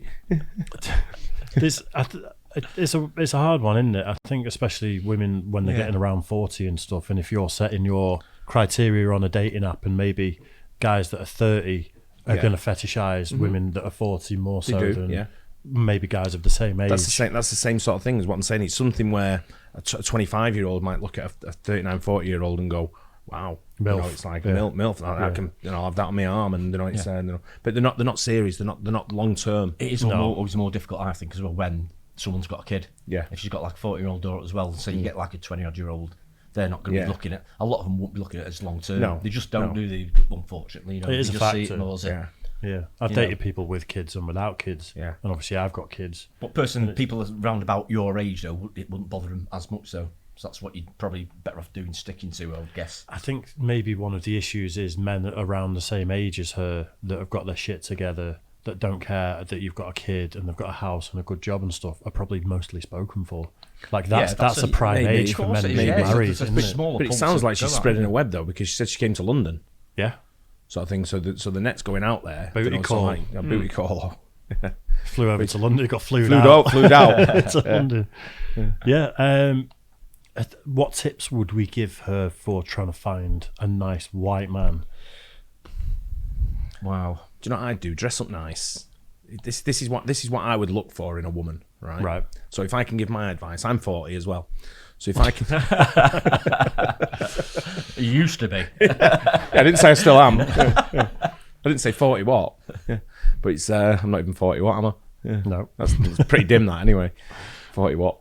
Wow. Here all day. You'd have to edit that one out. Is that bad? What you would always look for is someone who looks classy and elegant, right? Yeah. Always looks good. Always looks nice. Take care of your very appearance. very presentable, right? At all times. Not necessarily made up with makeup or anything like that, or hair always done nice, but always looks elegant. Yeah. And I think to find a white guy, one of the best places we'd go to, right? You've got to go out. You definitely got to go out as well. You've got to socialise. You can't just do it on apps, and you can't just do it from home. You've got to go out. Apps, you've got to put the work in, and you'll go through 100 shit people to find one. It's hard if you're going out on your own. I fully understand that as well, because it kind of might feel a bit weird. Just a woman going into a bar or what I'm going to get to in a minute, a place where you might think, but you know where I would target? So for white men, yep. I can only refer over here though. I know it's hard for me to talk like working man's clubs, social clubs. No, not at all. No, but no clubs, no bars. Right. Horse racing. Really? Yeah. It is packed and packed and packed full of white men from the age of 25 to 60. Aren't they all travellers though? No. And 90% of them are well-to-do. Yeah. I think she's just wanting to find someone nice, that actually likes her for her, isn't intimidated by the fact. I'm talking about you can meet people, you can sort of socialise, and you can get a feel then of what sort of people you're looking for. And you can build up your own confidence of like, oh, this is what I'm looking for. That's the sort of guy I'm looking for. That's the sort of guy I'm looking for. What should she look out for when a man's trying to take advantage of her when she's getting in the dating pool? Someone who's looking for any money you've got. Yeah. I mean, the person's got to be independent. Got to be independent. Have their own place, have a car, I'd say what's a big no-no. Single. That's a massive. Yeah. That's where on the apps, maybe I don't know if I've ever seen these apps or anything, but means if you got to put on there your status. Right. You're going to lie. People just lie about it. Yeah, people. Right, okay. People some guy that wants to cheat on his wife isn't going to go married, 4 kids. Yeah. Single. Okay. But the other side is what's a massive no-no is if you go on a date as a female and the male doesn't pay, or he asks you to pay half. It's a big red flag. Bin it off. I do think I would never ever go on a date and let the woman contribute. I think first dates I'll always pay. I think once you get past the first date, I think it's fair if they say, "Let me get tight this." yet. No. I think if you feel like you're going to be with the person and they're like, "I'll get this one," and then you get the next one, or things like that, I'm okay with that. But I think as I'm a bit traditional about a first date, I think you should pay. Yep. I think that's fine. And even like I've walked away and just even when someone's insisted on paying, I've just kind of gone to the bar and paid the bill, and then we've left. But I think once you become a couple, that's different because you kind of support each other, don't you? Once you become a couple, it makes it very different, because some people can get offended if they can't contribute sometimes as well. Yeah. So but I think it's a big no-no. So if they say, give me half to the bill, just go, nah, there's the half, I'm not seeing you again. So you have to ask him for it. It's a big no-no. Yeah. So find a man that's got a house, got a car. Don't necessarily have to have a house and a car. No, that's not a necessity. No, but this is someone that's, if we're trying to find someone who's not likely to take advantage of it. Yeah, but it's not a necessity. Imagine you live in New York City, right? And you've got an apartment that you rent, but you're a massive film star, but you don't have a car because you live in New York City. Yeah, you've crossed that person. You've crossed that person, right? Okay, you live in Akron or Dayton or bloody Cincinnati. I don't know. Wherever you live in a big city, Cleveland. You live in Cleveland. That's just somewhere. But you live in a big city where you don't necessarily need a car, and you only maybe rent. But so, what are red flags for someone that wants to take advantage of it then? But asking too many questions about getting too close too quick. Yeah, big red flag. Trying to take advantage on a first date. Asking things like finances and stuff like that. Maybe you're trying to get in there a bit too talking much. About money. You shouldn't talk about money. No, not really. You can ask about jobs and stuff like that, what you do, and then but then you say what's your salary. First date and someone's asking how much you earn. Fanatically religious. I'm talking about big no-nos for me here. Yeah, I'm the same. Right then, so there's two quick ones to end on. Do we think America's political climate makes her quest harder? Shouldn't do. To find a white man living in the state. I wouldn't have thought so. It seems like there's a lot of unrest and division at the moment from an outside perspective looking in. Shouldn't be an issue to some people maybe. Could that scare off some white guys that are caught up in the whole political climate? Here's a question for you though. Here's a question back for you. Would you consider moving out of Ohio for the right person and moving somewhere like Louisiana or Texas or Florida, for example? It's quite far away. That's interesting. I mean, if she's got a daughter that's 14, there might be a dad in high tow school. and the high school and all that sort of stuff. Other family as well, family members. So you guys don't think the political climate could make it any harder? I wouldn't. I mean, I don't talk politics with anyone hardly. No, the vast majority of people I don't think give a shit. It's been pretty sketchy for a good few years, though, hasn't it? The political situation, I think, in the States. There's been a lot of countries, in fact, not just the States. So it's getting worse everywhere, isn't it? Yeah. Right then, and lastly, the question about boobs. I read an article. I love these questions. Yeah, I'm a specialist. I read an article that said men prefer women with small boobs to big boobs, and yet you've seen Daz kneel over a firm set. Every set's a winner. I think everyone in the world. Innit? That's what I was going to say. I think I even like Dave's. As soon as he takes his sub off, I'm like, ooh, boobs. I think everyone in the world loves boobs. It's the one thing the whole world agrees on. Women love boobs, men love boobs. And the thing with men is we like... If mine were your size, I'd stay in bed for extra half hour. I do. Every morning. Get up at 5 every day. But small, medium, big, I think men just love boobs, don't they? Yeah. Yeah, as long as they're not fake. I'm not a big fan of fake boobs. Although I'd still take fake. Yeah, so we're not that choosy. Hopefully we've helped with that situation. Go to the horse racing. Telling you. Make sure the man pays. Trust me on that. There you go. You go on Ladies' Day to the horse racing and then report back and tell me. Tell me what you see. Yeah. I think one takeaway is none of us think that interracial dating is an issue whatsoever. I think no one should care. We know it can be with certain people, but they're probably the people you don't want in your life anyway. Exactly. Yeah, exactly. Why would it be? So right then, I hope that helps somewhat. Make sure you do email in. I mean, feel free to email a response if there's been any other booty calls in London. if that's become a thing. And if you've got something to submit, email us at officeblokesreact@gmail.com. Or sign up to Patreon and we'll get round to it. There you go. Nice one. Right, back to the show. We are back. I hope you enjoyed that ridiculously inspiring life advice from us back at the studio.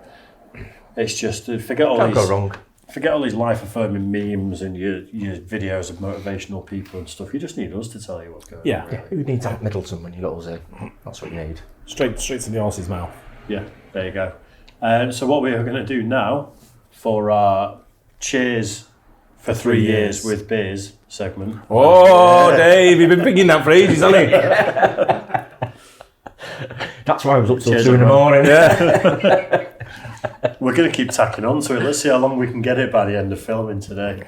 Where are we filming? Says that might work. Then we're a massive bunch of... Yeah. Right, so we're going to do a bit of sushi, and we're going to do the hottest curry we could possibly find, which we were assured is hotter than a vindaloo. And I've never had a vindaloo. Yeah, I have. I love a hot. I like a madras can be quite hot sometimes. Well, I only go for vindaloo because I like the potatoes and stuff in the curry. So it's not necessarily the spice level I go for a vindaloo, it's what's in it. Yeah. You get potatoes in it? You do, in a vindaloo, yeah. I've never had a vindaloo. I've always wanted one, but I've always thought, because I've had madras and I thought some of those have been really, really hot. Yeah. I do like a bit of heat though. Yeah. But judging by... You told me the name of this 3 times and I still didn't get it. I think you said the guy smirked at you. I think he did. He's put something in there that's going to... it's going to be a bit spicy. Last time that happened to me was at a music festival years ago, and there was a burrito stand, and I went up and said to the guy, "What's the hottest hot sauce you've got?" I was absolutely smashed. Iron Maiden were just about to play on the main stage, and they all just looked at each other, and he got this, I think it was called Inferno or something, where he just went like that all over it. I got 3 bites. I got into the crowd, opened it, and they're expensive as well, a burrito at a festival, especially when you're like a 21-year-old me or whatever it was. What was it, £1? About £6, £7. But 3 bites, and it was like 2 side bites and then one of the meat, which is where all the sauce was. And I threw it into the crowd, and I was going, I was crying, I was heaving. The first half an hour of Iron Maiden's set, I was in a Portaloo. Last place you want to go. Last place you want to go. And I luckily had a bottle of water in my hand. I don't know if someone felt sorry for me and gave it me or something. But piss. You know what? It still would have helped. But I had to I wasn't actually sick, but I had to keep filling it up and just pouring it on my tongue for like half an hour, and then go and find my friends after that. So Dave, why are you gay? Why are you gay? And then went on to do the 1 chip challenge. So. Yeah. Fair enough. There you go. Right. Let's see how Mike racks up on this one then with the sushi. Yeah, we know how much you like sushi, Mike. Last time you dipped out of it. I didn't dip out of it. This time we've got you cornered. I didn't dip out of it at all. Ate it last time. I've got the proof. Ate it. Did you swallow any of it? Yeah. Did you? Of course I did. What, the rice? I think you should go and watch the video again, you two. I watched the video You've really again. got really bad memories of it. Oh, it isn't. No, I haven't. It's crystal clear in my head. Everyone out there knows more than we do about what we do, so they can let us know in the comment section, in the chat. You took a tiny little nibble of a corner. That's what I'll be doing this time as well. No, I need you to roll that up. No, I'm going to do what I want to do. You like salmon, right? Not that salmon, I don't. No, there's only one type of salmon, right? It's salmon. Salmon from a tin, that's what I like. Oh, that's disgusting. That's proper salmon. Mate, that's lovely. That's horrible. That's nice. Oh. Mate, it's the same salmon. It's different. It's not. It is. It's like chicken. I tried that before. It's like chicken's a chicken. You don't get any other different chickens. It's chicken. You can do different types of salmon as well. I think what we need to do as well, because we both like sushi, so I think we'll just go for a big hit of wasabi with our sushi, just to even it out. I put some soy sauce down for you, Mike, so you can dip it as well. Right? I'll use the. What's wasabi again? It's like the Japanese equivalent of mustard. Yeah. But it's not actually wasabi. It's mostly just horseradish and mustard seeds. Yeah. Right. Okay. Right. Put your bit of wasabi, a bit of what's it in there? Soy sauce. Get a bit of wasabi in there. It'll definitely mask the taste of the fish. Don't put it on there. Don't put it on there. That's for the curry. I told you, don't use your plate a minute ago. Just literally a minute ago. For a tiny little blob of wasabi. There we go. Right, Mike, so dip in there, and you're good to go. This is just snacks with the office blokes, isn't it? The railway have kindly donated the cutlery. Proper cutlery, that. Seems a shame to sully it. You don't need to do anything, I just got it for the napkin, mate. It's the most British thing in the world, using a knife and fork. You're going to use your hands, mate. I did it for the napkin. So start off with this one, Mike, or this one. That looks like carrot. Shite. Just get the whole lot in your mouth. Go on. Dab the whole lot. Is that soy sauce then? Yeah, soy. A bit of wasabi. There, yeah. A bit more. I know, it's like it's slipping from my hand. A bit more than that. Soak it in it. Yeah, that's it. It's like mushy peas, mate. Doing all right. That's not bad. It's like the what's it challenging it in the jungle. Eating a testicle. Think of it as a cow's testicle that you're eating. Fucking hell. That's not going on, is it? It's an octopus's foreskin. That's what it is. Does that help, mate? No. All 8 of them.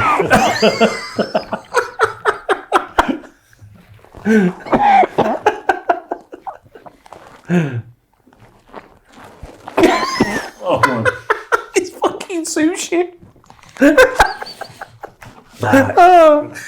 Shit. You still got it in your mouth? Just chew it and swallow it, you soft ass. That's the native food in Timperley nowadays. Isn't it? 100%. You're going to find all them chippies and stuff like that going, mate. This is the future. Flanging. It's salmon. Do you ever have smoked salmon and cream cheese on a bagel? Never. That's I amazing. want to eat that, but I'm saving it for you. You can have this one if you want. I'll go for the salmon. Yeah, just pass me yeah. No, I don't want that one. I want the California roll. Which one's that? The one that, That? No, the other one in front of it. Yeah. Cheers. So this one's salmon and cream Sorry, cheese. mate. It's only poppy seeds, mate.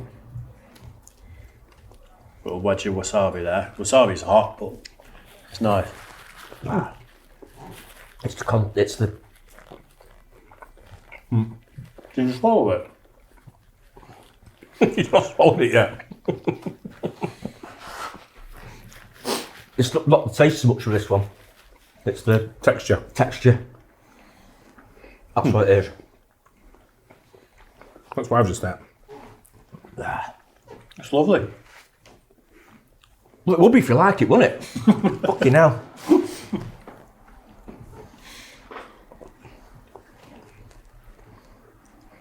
That's why I keep trying to jam loads of wasabi on it, just to kind of, so there's some challenge to it.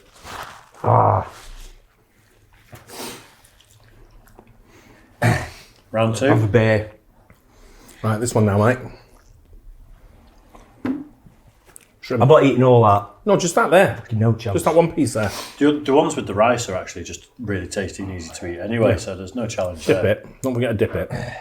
I'm not having all that. What is it? Shrimp, I think. Looks like shrimp to me. You like shrimp, right? Is that prawns? I'm not sure if I like prawns. Same. Not a lot, just jam it all in. That ends the arsehole. That's not as bad. Ah, Because you like shrimp. You like salmon, you're just thinking of it in different ways. I'm just thinking of it as cold dead fish in your hands. It's slimy and grim. Double dipping.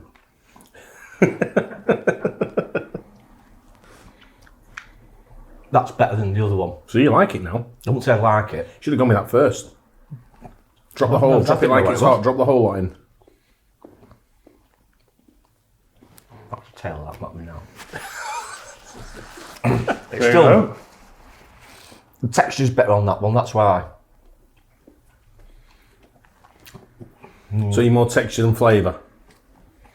You're eating with your eyes there, aren't you? I don't know. I've got to say, if we were eating snails now, I'd be texture over flavour. There's certain things that I'd be like that a little bit. Yeah.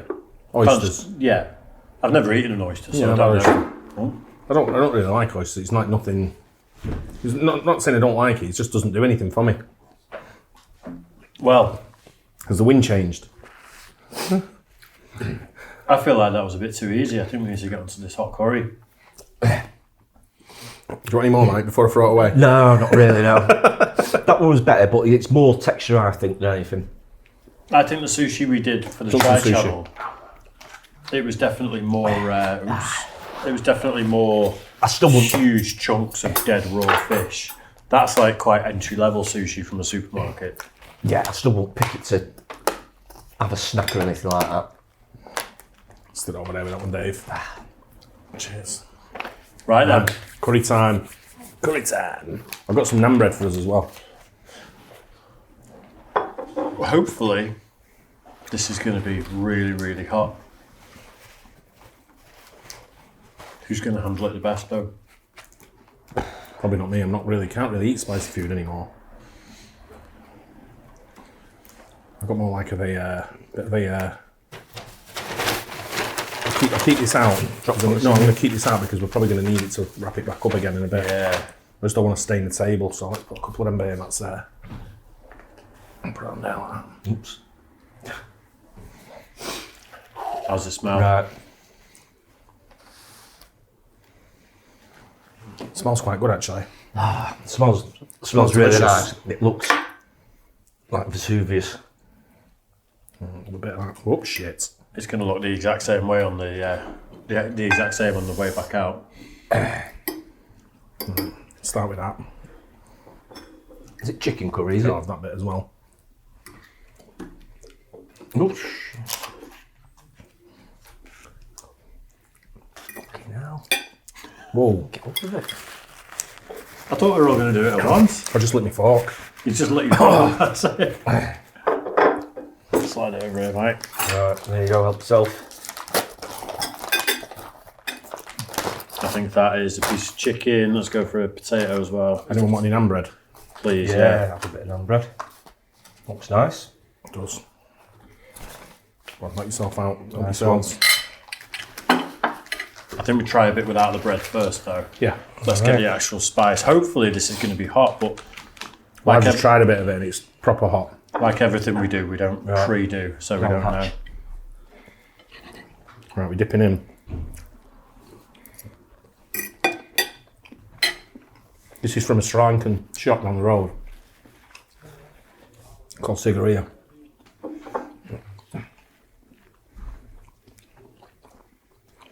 That's actually really good. That's amazing. Tastes beautiful. I think people are hoping to see us suffer there. Spicy, isn't it? It's hot. I could eat that whole thing. It's I so can, nice. yeah. Oh my god. He said to me, do you want any rice? And I said no, because we're only trying the curry. And now if I bought rice here now, I'll be probably stuck into this. It's building a bit, but if that's the hottest curry they do, He said it's hotter than a vindaloo. I think it's hotter than a vindaloo. is it? Yeah. It's get some more sauce on your plate. It's not the chicken. You're eating the chicken. Dip the sauce. Get the sauce on it. And it needs to get into sauce. I'm Got to feeling get the heat sauce. now. Yeah. Over the sauce. It's starting to, I think there's chilies in the sauce, actually. Yep. yeah, it's starting to kick in now.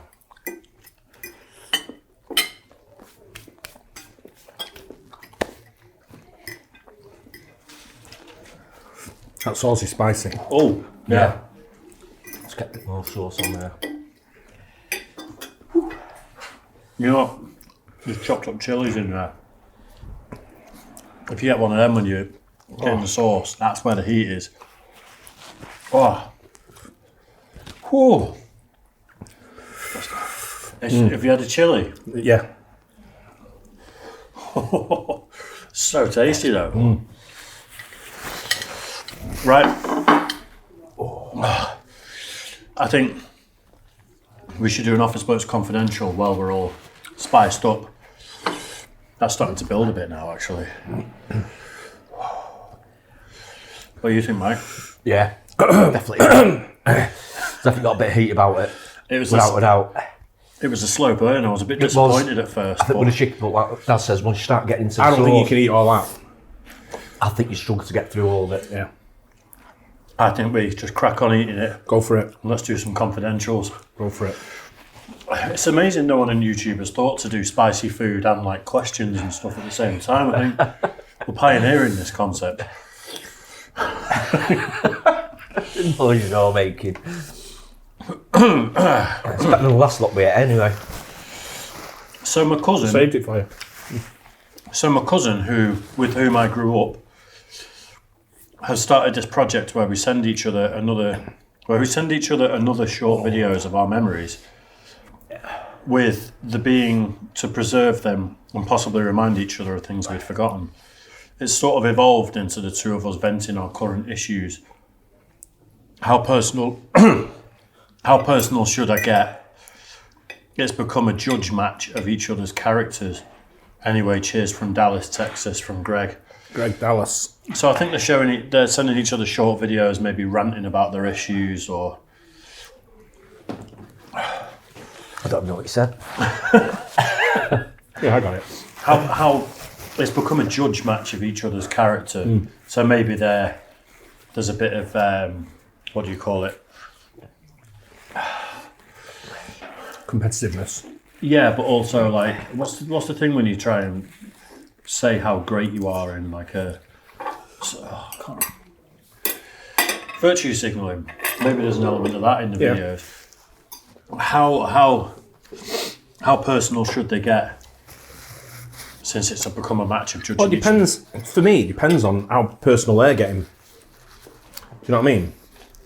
So if someone, I'm one of them where I don't get personal with anybody, unless someone starts it coming at me, sort of thing. Yeah. And then I'm like, all right, if you want to play that game, something we're going through right now, if you know what I'm talking about. If you want to play that game, then we'll start getting personal. But if you edge it too personal, they may have something in the bank that they come back to you with something a little bit more stronger on, if you know what I mean. So, Yeah, true. I feel like we need to find a bit more contact. I'd eliminate it. I'd just cut it and go, you know what, stop sending them. But is it personal in like a still just roasting each other sort of way, or is it like cross the line a little bit, and is that why you're asking, where it's like, come on mate? If it got too personal, if it got too much of a blip, I'd say, you know what, I'll knock it on the head, I just won't reply.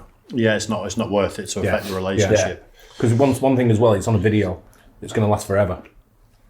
So when something happens and someone's got that on you, just leave it. Yeah. Just let it go. Move on. Yeah, I have to agree with that. That's my opinion. Yeah. Fair point. This is death for aftertaste, mate. I've not had any for a while now, it's burning. Oh yeah, I don't want to eat it really. That's way spice in the Vindaloo. It's nice. Yeah, it's very nice. My first bite, I was like, that's rubbish. Max, do you want to say some? No? Yeah? Go on, sure. Go on. Okay. Right then, hey blokes, on Patreon you know me as Zach M. Do we? Cheer- Kidding. Jeez, I've been breathing down here. I know, right? I know. Yeah, I know, right? Taking his socks off in a minute, you better be careful. Watch your head, Max, will be fine your way in a minute, don't worry. What will? Just to remind you though, Slaps Oh, the socks. I think you're going to be a Spider-Man web. just to remind you, Wrapping a wire around his neck. I'm gonna keep going while I keep this all together. Dave out for now, innit? Not letting that go to waste. It's tasty. Free. Free? Yeah. People starving in Africa. Hey, free, I'll have it. My question is for OB Daz. Could you give us a recap of your time in the United States? Why you went, what states you lived in, fond memories.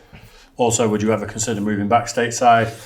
And have any of your kids thought about living there themselves since they've got dual citizenship? Yeah. Went over there to open an office as I was a young sales manager in the UK. And I was going to leave the company, and he said, no, why don't you go and open our New York office instead? And I was like, what? Something like 21. So I said, yeah, okay. So he said, do you want to speak to your wife first? I went, no, she'll go as well. So we shot over to New York, opened an office in JFK. Then I moved to New Jersey, lived in New Jersey. And then the rest was history with that sort of thing. Yeah. Had our own business over there, did a few different things. Got into the sport, started supporting the New York Giants, the New York Mets. Went to watch the New Jersey Devils play quite a lot. So I got into all that, watched a lot of high school football. One of my mates was a coach in high schools, so I went to watch high school football. Played in a flag football league, predominantly as a kicker, but they put me in as they say you go in as a tight end or something like that. I don't even know what that is. Sounds like you're gonna. I'm just like, what's that? I was, as you both know, I was a runner when I was a kid, like a good sprinter. So when I was young, I was really fast. So I remember we all sat down on the team. The coach was like he was a proper New Yorker from Staten Island. And he went, hey, the fucking problem I got on this team. He was the coach. And he's like, biggest problem we have, the kicker's the fastest runner. He said to me, can you catch a ball? I'm like, if you fucking throw it to me, yeah. And fucking throw it at me. I am a ball. Yeah. I said, this quarterback throws it at you, not to you. Yeah. I said, he threw it like a rope. You just try to hit your head off or something. Yeah. He was coming at you like a rocket. And eventually we sort of like did that. And so I played receiver for a little bit. Sort of like playing that. Did all right as a receiver. Didn't really know the rules. And also like tried to pick it up. A lot of my mates played on the team. Yeah. And they were sort of like guiding me a little bit because they wanted me to sort of like succeed on it. Then we moved to Houston, Texas. Yeah. Lived in a fancy little place called the Woodlands, which was a little bit out there, but it's a little bit outside of Houston. It's on the north part of Houston. But it was okay. But you were over in the States for a long time, weren't you? You 12 really years. immersed yourself in there, didn't you? So 12 years, both kids there. Both kids have aspirations to probably go and live in the USA. One of them's got 2 kids of his own now. He's sort of like talking about doing something over there later in life. yeah, set up his own business. Set his own And he's business, doing really yeah, well he's as well. doing- So yeah. fair play to him. And Aidan, people know from the other channel, he's spoke about it quite a bit of maybe going back to the USA and living, setting up life over there as well. He may do that, may not. As far as me going back there, 100% I'd go back and live there. It's a great place to live. Yeah. You know, state-wise where I go to, I don't know. I'd probably settle in somewhere like the Carolinas maybe, or I kind of like the Northeast, so maybe Massachusetts as well. I'm willing to try something like Chicago or Wisconsin, places like that. You don't mind, do you try different places and that's right, real street in? No, I've been all over the world and I'm really not bothered. Nothing. I have nothing to tie me down to one place. And I've made it that way since I was a kid. So I don't want to be tied down to one place. Give it a go. If you don't like it, move on. And I had a long chat with someone over a load of beer the other day that wants to move to Australia. Like that's their plan. And I was saying, you know what? I could live in the States. And like before me and Ash met, her plan was to move to the States. And I'm sort of at that ilk now of like certain areas. I know everywhere you can't just brush everywhere with the same brush. People say California's bad because it's crazy work, but I'm sure there's amazing bits of California that are all places all different. Yeah. But her plan was to move to the States, and when the kids are grown up, or if I could have full custody of the kids, I wouldn't be against a move over there at some point. Yeah, it's not as easy just to move over there. You can't just move over there. Obviously, you've got to go through the process of visas and... You have to be very financially stable enough that if something happened over there, I can sustain us for X amount of time. But yeah, it's the same on the other side though. Is people who say that to me, why you lived in New York? Why did you come back here? And I say, I love it here.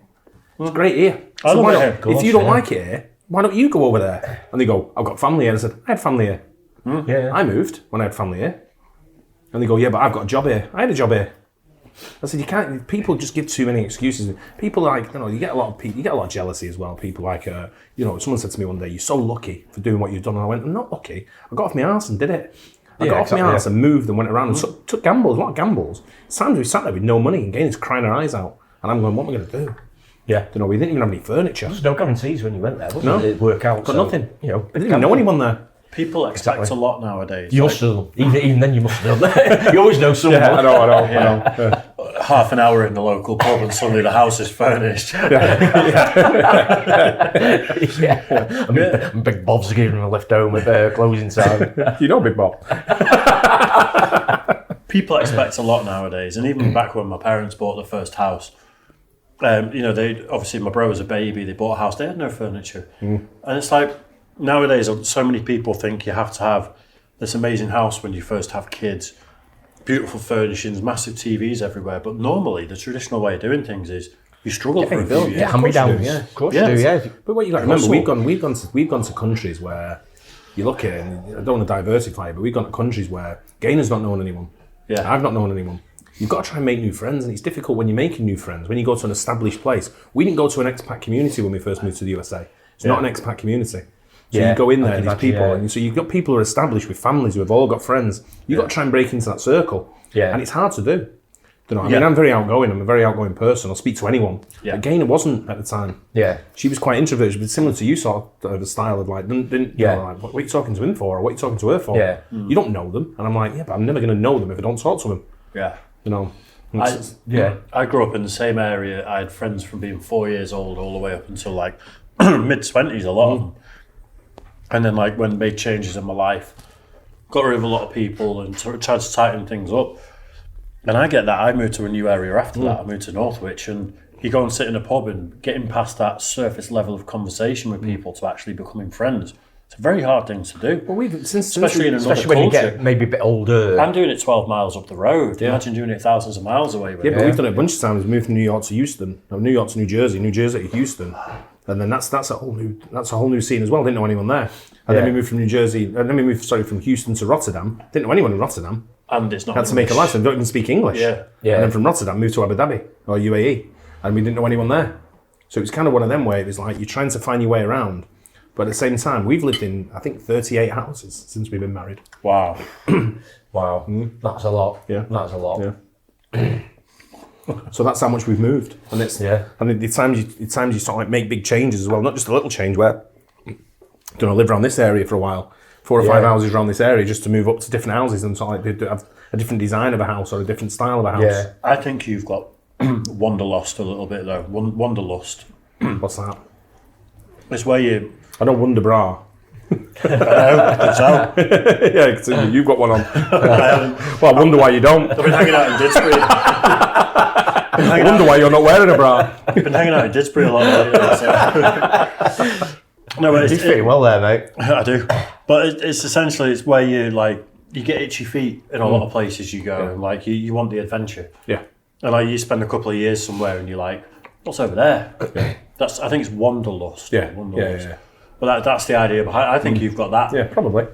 Yeah. I do I get bored in certain places, and even here, like I say, we lived around this area for a long time. Yeah. When we first came back, and now we've moved totally out of the area to somewhere else where I don't know anyone. Yeah. And actually, when I walk down the street now in where we live now in Didsbury, I still don't know anyone. I see the odd person, but I don't know anyone. Right. It's hard to know people around there 'cause it's very transient. It is transient. I love it. I love that I don't know anyone. No one bothers me. Yeah. Makes life easy sometimes, Doesn't it? Without a doubt. This is killing me, but it's so tasty. Yeah. It is. I sort of. No, I was going to ask you actually. Do you think you'll ever settle in an area for the rest of your life? No. No. Well, that's probably an exciting way to be. No, because now I want to move to town now. I'm getting closer to Manchester. I'm only 2 miles outside of Manchester, the centre. Middle of town. Yeah. Man, I want to live there. Wow. So it's just got to convince Gaynor. And the more I take her in there, the more I say, we could live here. Yeah. And she's like, yeah. And I'm like, yeah. And it's a great place to be at the moment, town as well. It is. There's absolutely some amazing buildings going up. You know, the apartments and everything we've got there now. Absolutely incredible. It's just Where would you getting better go? all the time. Where in town? Bottom of Deansgate in the new buildings. Yeah, it's got to be on it.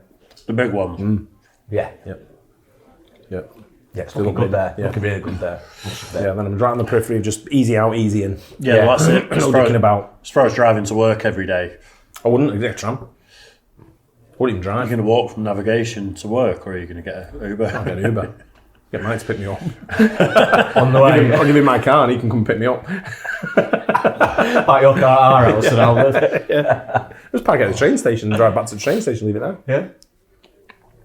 Well then, I think we've got one more confidential. Good. Right, let's go. That is absolutely amazing, but I've got to It's say, lovely. if that's the hottest they can do, That's spicy, man. My mouth's just cooled down. I think if you get all that, Yeah. you'd be on fire for a long time. It's very Mine's hot. just cooling down a little bit now. He'll be shitting through the eye of a needle later. Yeah. I was before I came here. It's absolutely gorgeous though, I must admit. I met a guy at football one day and he drinks quite a lot. And he said to me, we got talking about something, he went, I've never had a solid shit in 25 years. Why did he tell you that? Because we were drinking a lot. Why would that form part of a conversation? I've never had a solid shit in 25 years. Oh, man. Office Blokes confidential. I guess he wanted to know why. Stop drinking, mate. Not enough iron in his diet. That is the medical diagnosis there. Wow. Right then, Grant Fawkes. Grant, yeah. Grant. Big supporter. Yeah, he is. Hi, Office Blokes. I have a dilemma that involves a rubber chicken, a turkey baster, 25 pounds of KY jelly. You might want to bleep his name out on this, by the way. Yeah, bleep out Grant's name on this. And again, there. Grant. The mouthpiece of a trumpet and a sack of doorknobs. I guess that's a sack of doorknobs. I have to confess my love for Mike. Hold on, wait, never mind. Someone already did that. Fred Flintstone toothbrush. Thank God. Springs to It was mind. one of the funniest things, that was one of the funniest videos. It was. Anyway, we're going to edit in some clips of videos. It was his here. voice. It was his voice that did me there. So actually here, Max, before we get into this confidential, edit in the confidential, some of it, some of the Can I go highlights. for a piss while we're doing a recap? Yeah. Pause.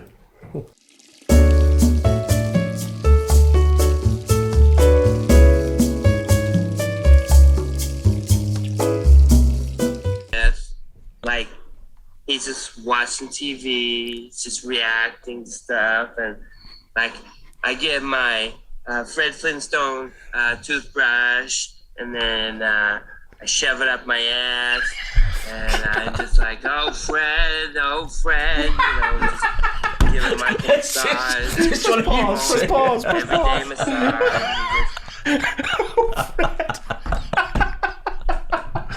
Oh my god. Why does it have to be me? Oh, you're never going to live this down. Is I it don't know, but I'm going to tell everyone in the office this. Oh, wow. Is it a joke? Do you reckon? It's got to be. No. I'm sure this is one of you two So putting hard. a voice on. I'm back a little bit to that toothbrush thing. That's fucking funny, mate. About Mike, all right. So it starts off with like he's just watching TV, he's just reacting to stuff, and like I get my Fred Flintstone toothbrush, and then I shove it up my ass, and I'm just like, oh Fred, you know, just giving Mike a massage, just normal, everyday massage, and just, you know, Mike with the Fred Flintstone toothbrush just coming out of my ass, just vibrating away, you know, normal, every day, and then we're making a turkey, and we're gonna enjoy a nice match of rugby because it makes him feel like a big boy.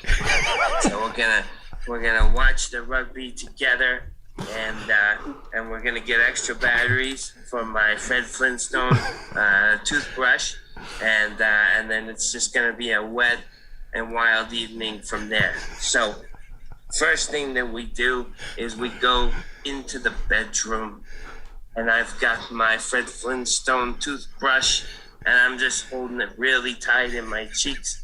And Mike knows what's coming next. He knows that he's gonna get the Whopper. He knows that it's my birthday, Mike. I told you it was my birthday, and I told you you were gonna have to sit on some birthday dick, and you kept ignoring me for like a week. You were going about your business in the office, and you thought, oh, you know, everything's gonna be fine. And Monday, I told you, hey, it's my birthday. It's about 3 more minutes on of this. Friday, you're gonna have to sit on some birthday dick. Right. So he was just taking the piss anyway. Anyways, I wish I'd found you guys earlier, which we wish you would have as well, because if you're enjoying the content, then Yeah. I had loads more while you were gone. Of course you did. There's a lot more content to go at though. Yeah, Now you there's found tons. us. I love that when I Loads. find a new YouTuber and they've got loads of content. Yeah. I just binged a channel, Yeah. and then I start watching a video every now and again. Yeah. Right. My question for you guys is: my wife has been having a really tough time with her son, who is 16, getting in trouble and arrested and having a rough time existing. So this is going to be a bit of a deep one, I think. Yeah. She suffers from borderline personality disorder and obsessive compulsive disorder, and it's not uncommon for my life to suck by association. I see what a pain she has to deal with, and I want to do something nice for her, but I don't feel the usual spa or some small gift is going to do it. No. I'm struggling to think of something though. Any suggestions? Thanks, guys, and stay safe. Yeah, I mean, the obvious one. You talk about spa, or what was the other one? You said spa or flowers. Oh my god, I was just going through the motions reading it. I'm dead. Or some small gift. Small gift, yeah. I think number one, a holiday's always good. They usually prefer big Getaway. packages, though, don't they? Yeah.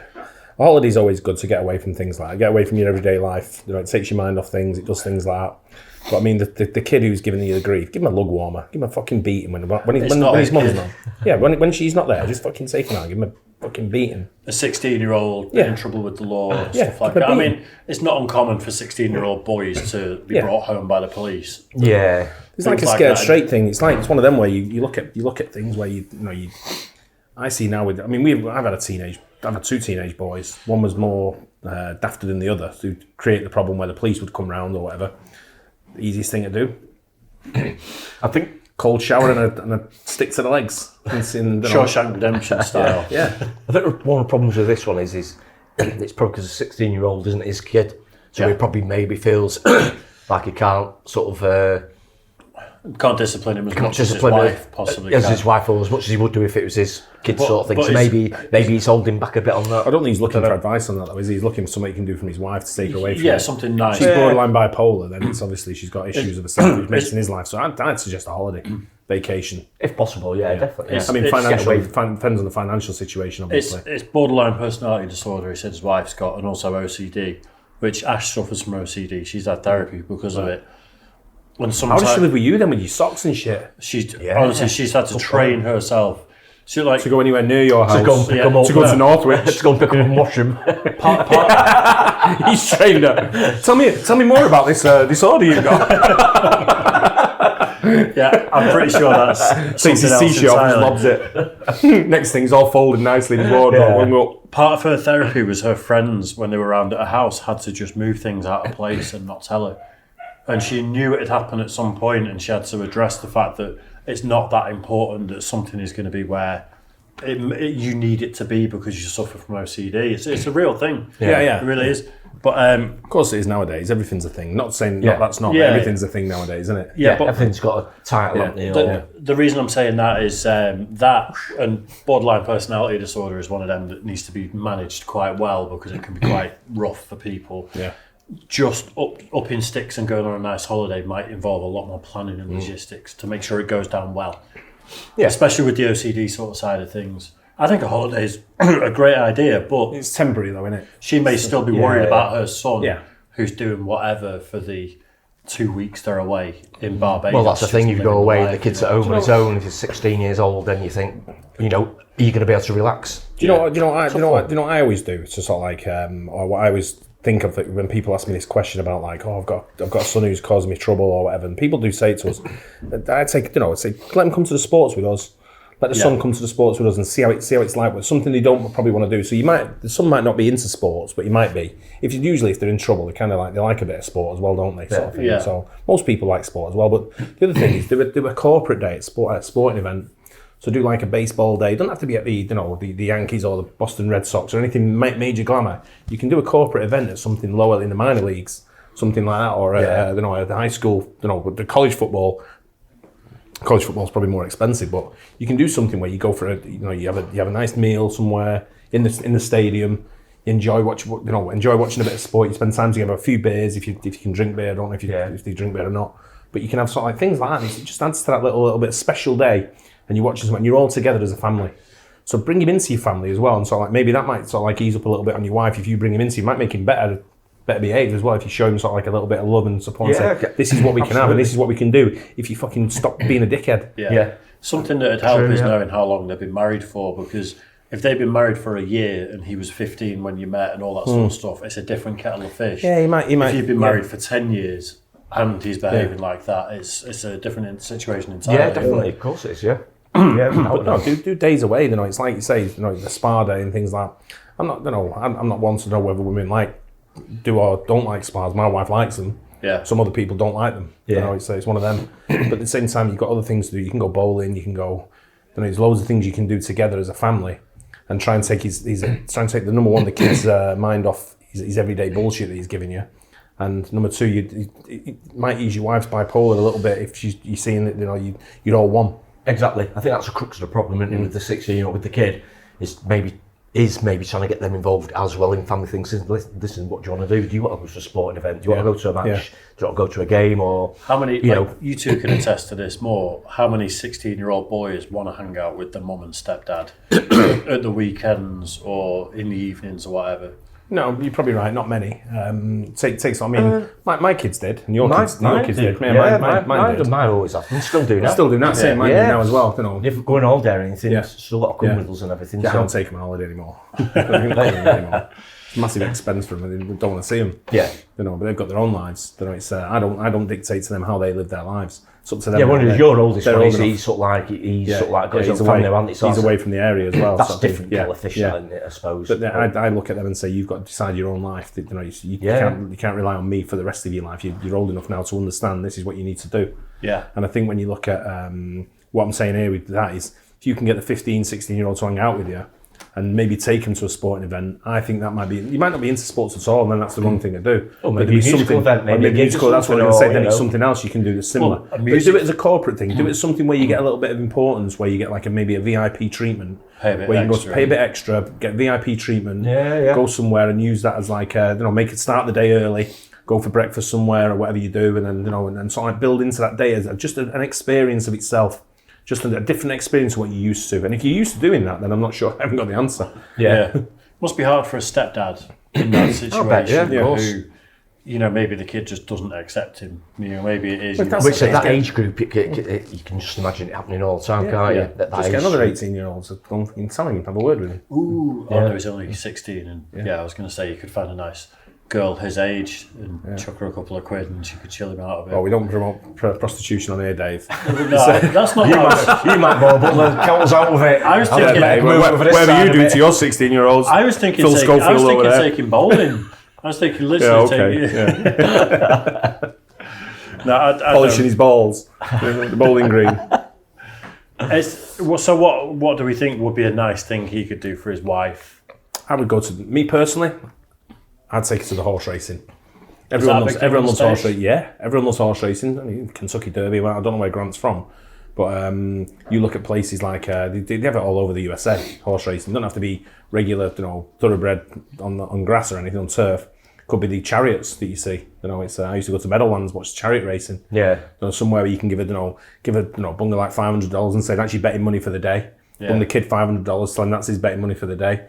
And you go somewhere and you just enjoy life and just sort of switch off from everything. It might be somewhere where to go to NASCAR or rodeo or something like that. Exactly the same. Like that, great events. Just do it as a VIP experience. So don't do it in the regular crowds where you're around people. It's like get segregated a little bit. VIP experience. Yeah, if you can. Yeah, good idea. It'd definitely be like special treatment for her. It'd make her feel better potentially in that situation.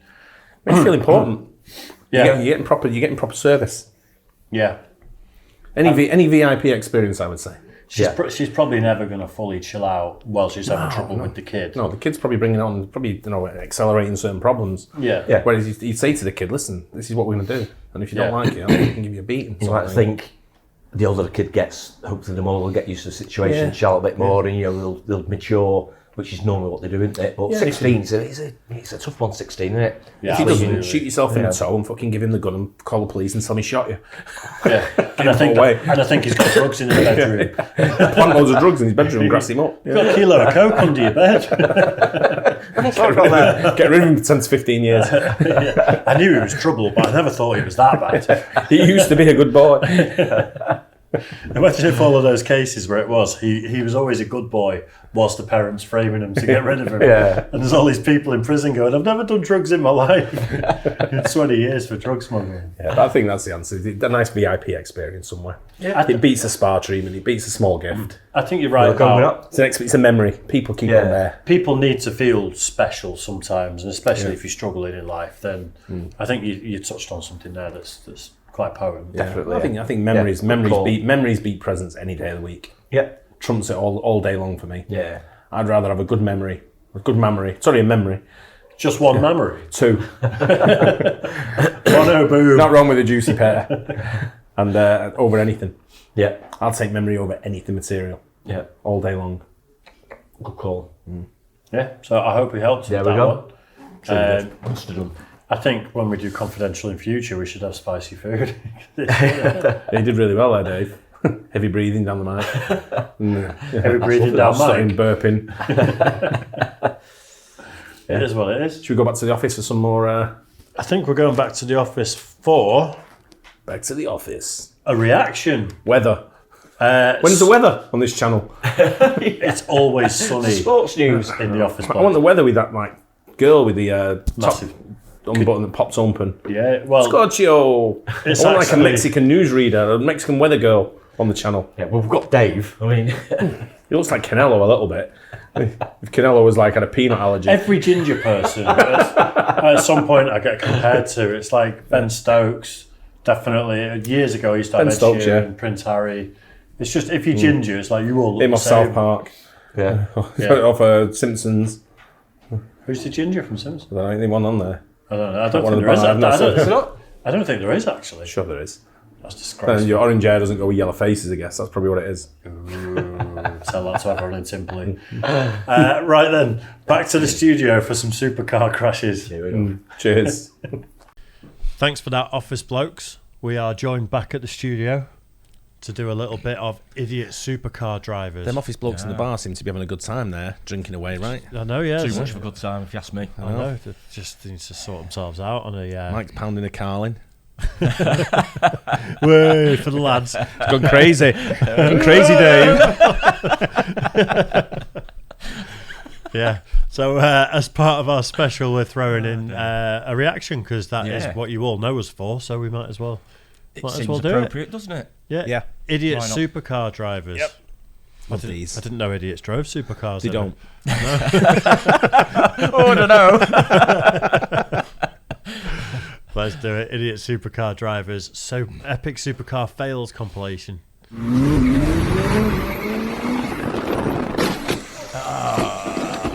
that Lambo? Ow. Is that what it is? Can't tell from the inside.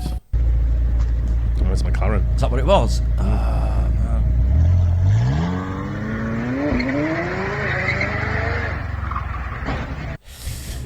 Gee.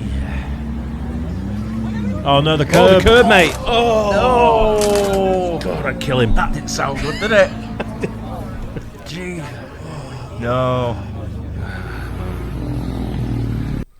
Just the So basic. The sound was horrible, wasn't it? Yeah. It must be so stressful driving something like a McLaren day to day. That's because you're on 10 trucks all the time, wouldn't you? Look, they are low, aren't they? Yeah, You'd have to very be much so. armed, and if anyone comes near it, you're like, get back! Yeah, I mean, the roads around here, I mean, you'd absolutely no chance, would you? I see quite a few McLarens on the road over here. Yeah. There's about 4 or 5 of them that scatter around this area. Yeah. That hill in Oldfield Brow that goes from the roundabout up towards Alty, I was coming down it years ago. Thick snow everywhere, loads of ice, and a McLaren was coming the other way up it. Oh, you don't want that. And I'm like, hey, come on. You just stop and You should have just started swerving all over the place. Like, that's what I'd have done. Yeah. Like skidding towards him. Waving He's going, he's crazy.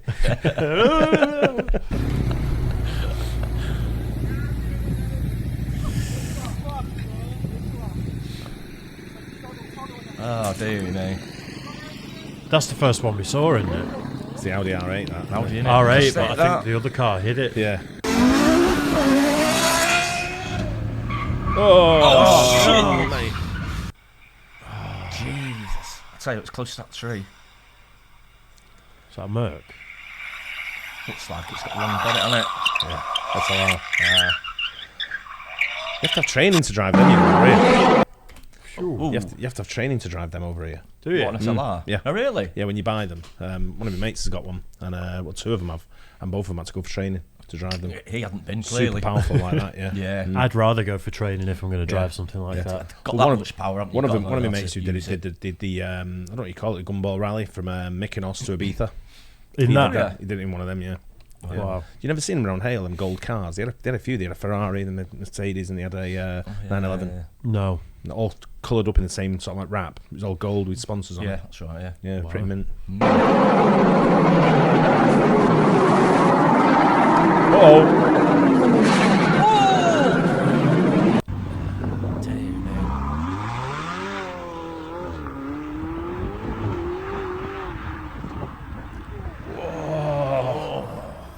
he might have got lucky there. Very lucky.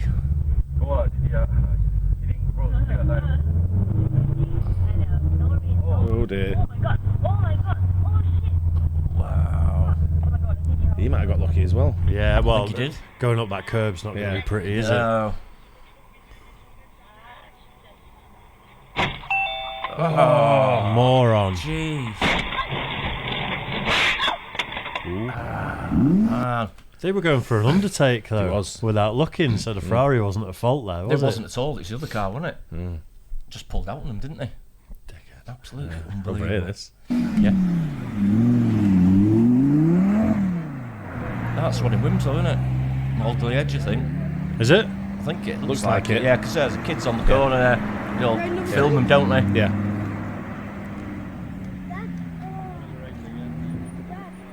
Trying to get the back end out. Oh, mate. everyone's Can't nest. park there, mate. Oh, No. dearie me. Doesn't get much worse than that, does That's what you it? get for showing off, innit? do you think... What I know that clearly they're putting the power down too much. Is it because they haven't got traction control on as well or something? Or They'll have traction control, but what end's just gone, yeah, isn't it? You can turn it off on a lot of these cars. it's when the turbo kicks in as well. That's what you're not ready for. As soon as you floor your car, and then it goes again. And if you're not ready for it, that's where they're spinning out there. It's like it goes as soon as that turbo kicks in, and like, it just throws the back end. Yeah. And if you're not level, you're not straight. If you're going at an angle or something, it'll throw you around. Right. Yeah. That's bad. Imagine expensive mistake. I know a lot of people take their cars towards the edge there to do that, but essentially you're just showing off your car to loads of kids. Yeah. It's like I'm going to go and show loads of teenage boys how cool my car is. That's pretty much it. It's a little bit suspect, isn't it? It's on a say, Dave. Don't start saying things like that special. I 100%. Yeah, exactly. I 100% agree with you. But you see people driving around. There's one guy who drives around here in that Lambo who wanted to race me a few weeks ago, and just went, "You go, mate." Yeah. He's definitely one of them. I see him driving up and down Hale, and I'm like, "Mate, where are you going?" Yeah. You just keep going up and down. Yeah. Trying to attract girls. I don't know what. I don't. I think he's married to the guy, but he still might be the same. But he just drives up and down and up, and I'm like, Get the pub or something. let's go somewhere where you're going. I don't even take mine. I'm going to go to the pub. Mine stays at home. Get a taxi. Exactly. That's the way to do it. Now embarrassing. That's in town as well, isn't it? It looks like. Oh no, maybe not. Check your mirrors. Check your mirrors. That's not here. No, it's not. Oh god, it's like the wheel arch flares a little bit, doesn't it? What are you doing though? Where are you going, right? Oh god, That's going to This work. could be even worse. This. Jesus. Oh. someone did that to me the other day. What, in your car? Yeah. They were, literally, she was moving minuscule low, but I parked up in a car park, walked off, and then just heard a bang.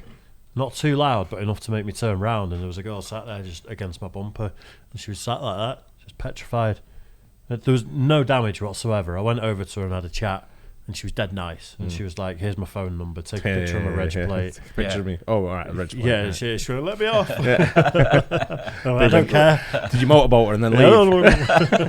I went crazy on the chest.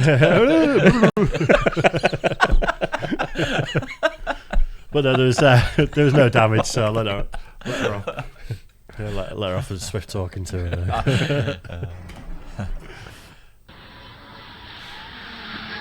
Oh no! Oh no! Gee.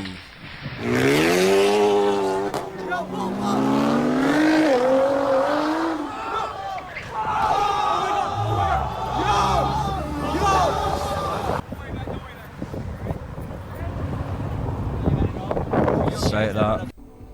His back wheel ball bent out there. Yeah, it was, yeah. Man. Taxis, two of them.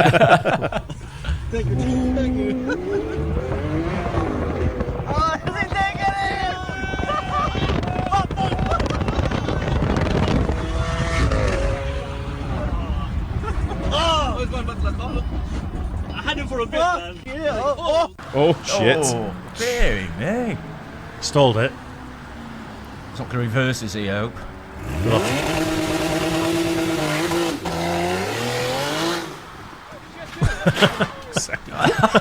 Oh, man. You got no chance with Porsche, have you?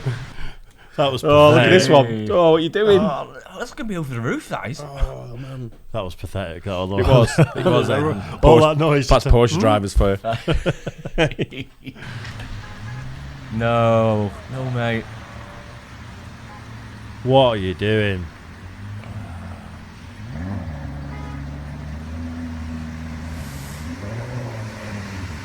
Is he going to make it? Now he's going to floor it and spin out. Didn't sound good.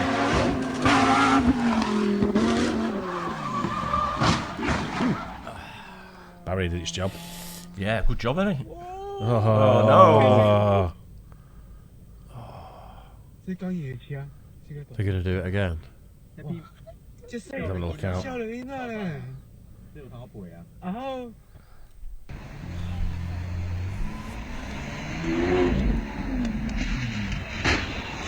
Shit. Jeez. I feel bad for these. Oh, man. Hey, stop, mate.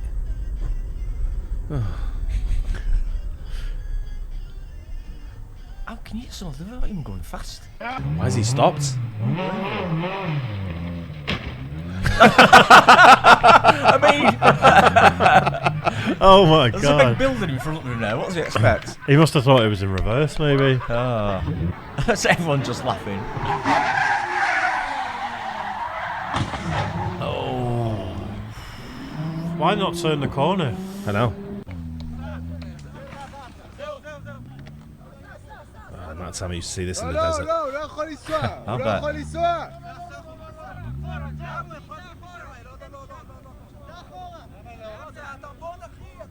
Everyone's got an opinion, listen. Yeah. It's like a gaggle of geese, isn't it? Right, no right, back, no forward.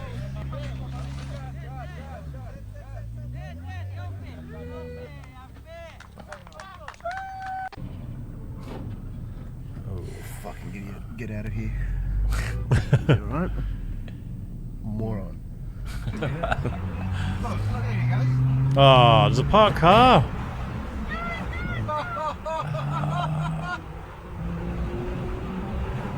What's he doing?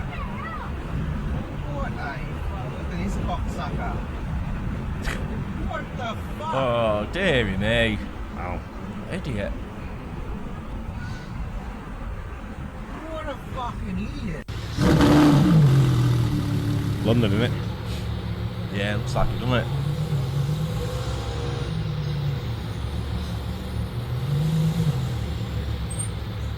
Oh, is that Bugatti Yep. in front?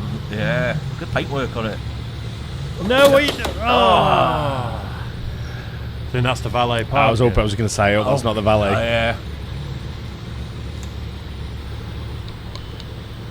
He's just fucked off as well.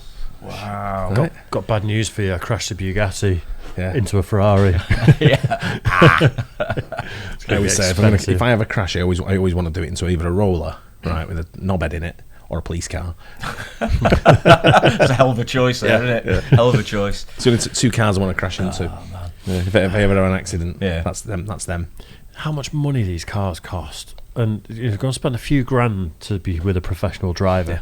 If you're going to drive like that, if you're just going to cruise so about in powerful, it's aren't one they? thing, I mean, but they've got some power behind them, haven't they? Yeah, Like I said, if you can't absolutely, drive it properly, then you're asking for big trouble. I said that when that Lamborghini guy tried to race me, when he did, well, he raced, I didn't. He almost lost it, and he almost went into the other car. And lucky for him, the left lane was free. Yeah. And he went in the left lane, turns left, and he went into that to turn left, and he obviously going the wrong way now because he was in the right lane. Yeah. To go right, Right. you know. So you get the opposite way. But you get some bellends driving the supercars, and they just They can't drive them, can they? They don't. No, they've got money, and that's it. And they think, oh, Yeah. look at me. You know, it's, and like you say, Because they're you've showing got money it to off I to can kids. afford it. I don't need to be shown how Yeah. to drive it, but Yeah. they do. You know, just they've got to be driven properly. Yeah, but if you're driving them at high speed, like one, putting your foot to the floor, you know about it. Yeah. Yeah. Oh, definitely. Yeah. it's Fun not to like see, though. it's not like some little scrote in his 1.1 Fiesta that he's put a big fat exhaust on. You know, trying to go around roundabouts and stuff. The, That's- the amount of people I get racing me, it's always the Golf GTI, and it's Really? always the Fiesta or the Focus ST. They're the two cars that always get next to me. And I'm like, do one, mate. Yeah, grow up. You know, you go and tow it 0 to 60 in about 8 minutes. Right? Well, Exactly. I'm just coming down. I'll come behind you. Yeah. You know, you can go ahead. But it's just everyone wants to race. Unbelievable, isn't it? Absolutely unbelievable. Oh, they had an absolute mess of them there, weren't they? Gee, what an absolute mess of We just witnessed millions of pounds worth of damage there. Didn't Oh, we? easy. Funny though, innit? Couple Some of of them them. are funny though, just straight into the wall. Yeah, I know, it's like, what you doing to me? The best one for me was the Porsche guy. Just and just Yeah, straight straight off. into the It was fence. I know, yeah. pathetic. Wasn't It was It pathetic. absolutely Yeah. pathetic. You know, you reap what you sow, don't you? People in normal cars probably wouldn't do that, would they? But these guys with these, you know, cars like that, just, I don't know. Funny. Just can't handle Yeah, it. there you go. There you go. So it's we're going back to the pub. Yeah, I think we should do, yeah. We're getting a bit sick of the coffee and the water and all that sort of stuff. I think I need a pint of Guinness or something. Carlin, please. Carlin. Yeah, you know my tipple. We'll be back in the pub then. See you over there. Yeah, Cheers. see you there. Cheers. Right then, we are going to head back to the pub where we are sat right now. Head back to the pub. And we're going to Back to where we are already. And all you're going to see is we're going to be sat in the same positions, and these drinks will still be here with the power of editing, and it's crazy. What the fuck are you on about? Let's do a pub quiz here. We're going to do a Yeah. pub quiz, and the loser has to yam a big handful. So of Max, beans. our new editor. Say hello, Max. Say hi, Max, in the chat. Hi, Max. Hi, Max. We're going to go for what we're going to do. 10-question pub quiz. Sudden death if it's a 10 draw. questions. Are we going to do 10 questions and first on the buzzer? Say your name. Ooh, I think we just all go for it. We all have an answer. We're not all going to get all of them right, are we? So Yeah, but if someone takes someone else. Someone else's answer, yeah. Yeah. So we just shout your name out first on the buzzer. Yeah. Yeah. Well, the other two can do. What's this? You got a pub quiz or general knowledge? I'm going to do very hard. do you forfeit Very a point hard. if you get it wrong? No. Because Just hands you freeze. stop us You all freeze. going? Me. You freeze yourself out. You frozen out. And then the other two Right. after. Okay. So yeah. Right. All right. Are we doing the shots first? Do you want? We did get 4 in case you wanted one, Max. Yeah, it's my birthday. It was your birthday? Yeah. Was it? Today?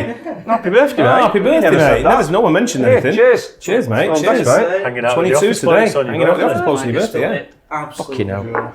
You weren't the 22-year-old Oh, we ordered, to be Yeah, fair. that's We thought she'd have big tits. Yeah. Russian girl. That's gorgeous. Wow. Oh. It's similar to Bailey's, but without the... It's nothing like Bailey's. No, without the creaminess. That's similar taste. That's really nice, that. It is nice, that. That's really nice. It's got a proper potent Good bit of whip heat. to it. Get Yeah. the back of your throat, but Bailey's It's got is a great potent whip to it, and then it's got a nice, Sweetness flavour there as well, caramel. isn't it? Yeah. Bailey's is whiskey and cream, don't forget. So Yeah. when I say it's Tastes similar to nothing like Bailey's, tastes it's nothing got like a- Bailey's. That's really It's got the base alcohol flavour of Bailey's without the so cream. nice. But it's not an overpowering sort of caramel No. taste, is it? No. It's just like really nice sweetness. And it's a but- great aftertaste as well, isn't it? What percent Yeah. do you reckon? 38. Ooh, 28. 33. Bang in the middle. Ooh, right in the middle. Pretty much. I That's thought really nice, that. if I just really like drank that without knowing what it was, I'd think that was about 20%. I've had Stick over there out of the way. And then Yeah. just pour us another one first. You won't know. Just finish the bottle. It wasn't up there when it came in, really. Took a level. It's a bit like I used to, all the time when you used to go in the vine in Dunham, you used to have like a glavar, which is like a little short, like it's like a liqueur sort of Yeah. thing. But that was a bit similar to that, really. That was always like quite sweet and or something you could just. I think I've rubbed my eyes with it on my hands. Oh, don't do that. That's You not have like curry, to- is it? curry or anything. I know. You're right in your eyes. That's Right. really nice. That. We are going to go for a pub quiz. Do you just shout your name? Yeah. I'll go with Daz. Mike. Dave. Dave. We're all pretty similar, aren't we? We got it, yeah, see. Funny Got it enough, down our pat. We got names. it down pat. We got it down pat. Sheila. Yeah. But they're all similar sort of like size. No one's, no, you don't have to say like Michael. Yeah. I know your tactic is going to be to shout out every time first, and then just, whether you know the answer or not, make sure you get in there. I'll say your full You're name. wrong. Say You're your wrong. full name. David Bilas all the time, wouldn't you? David Humperdinck. William, thank you very much. The same. Constantine. William. My middle name's William. Bill. Dave Will Clark. Yeah. Dave Will. It's also known as Dave Big Willie Clark. That's what people call me. Dave Big Willie C. is what we call you. Dave the C. Let's go for this quiz because it's Getting on a bit. What is the UK #1 right now? It's Showing your ages. right. Oh, hang on. Dave, Yeah. Dave. It is Stormzy and Central C. Oh my God! I forgot to get the title of the song as well. Well, that's what he asked I for. would like all that help. That's what he asked for. He didn't say who. No, right. He said what. Toxic Trait. No, incorrect. No. One is not Central C, it's Freddo. That's what I was going You're to say. thinking of a different song. That's what I was That's gonna the say. right one. That's I was gonna number say one, that. though, isn't it? No. It's I don't number know. 2, maybe. I Am I don't know frozen out because I got it wrong? Yeah, I don't know. We don't know anyway. Oh, you don't know anyway? No. Do we get another? No. No, you're back in for the next question. You're back in for the because next we question, didn't know then. anyway, We didn't So so. you're all doing it anyway. Yeah. Sprinter, Dave and Central C. So it's half there. I said Central C. That's a different song. I just confused two songs together. It wasn't right, mate. You didn't answer the Yeah. question right. No I'm not point. pretending it Have was you been, Are you right. familiar with quizzes? I'm not pretending it was right. I'm not pretending it was right. Are we doing it straight after or at the end? They've been boozled. At the end. At the end, At the end. Whoever loses. What is the spiciest chili in the world? it's a Carolina Reaper. Oh fuck. it. Carolina Reaper. Fuck's sake. Does he lose a point there for jumping in as well? Yeah. So he's -1. Just much respect. Devastated. I Okay, number 3. What is the name of the Cocoa Pops mascot? Daz. Ooh. It's the monkey, innit? He's called Chico. No. Mike. Nicky? No. That's you. I think it was Nicky the monkey. Coco. Chico. Oh my god. I know this. You don't know. Time him out. You got to count down if you're going to 5, time me out. 4, 3, 2, 1. Out.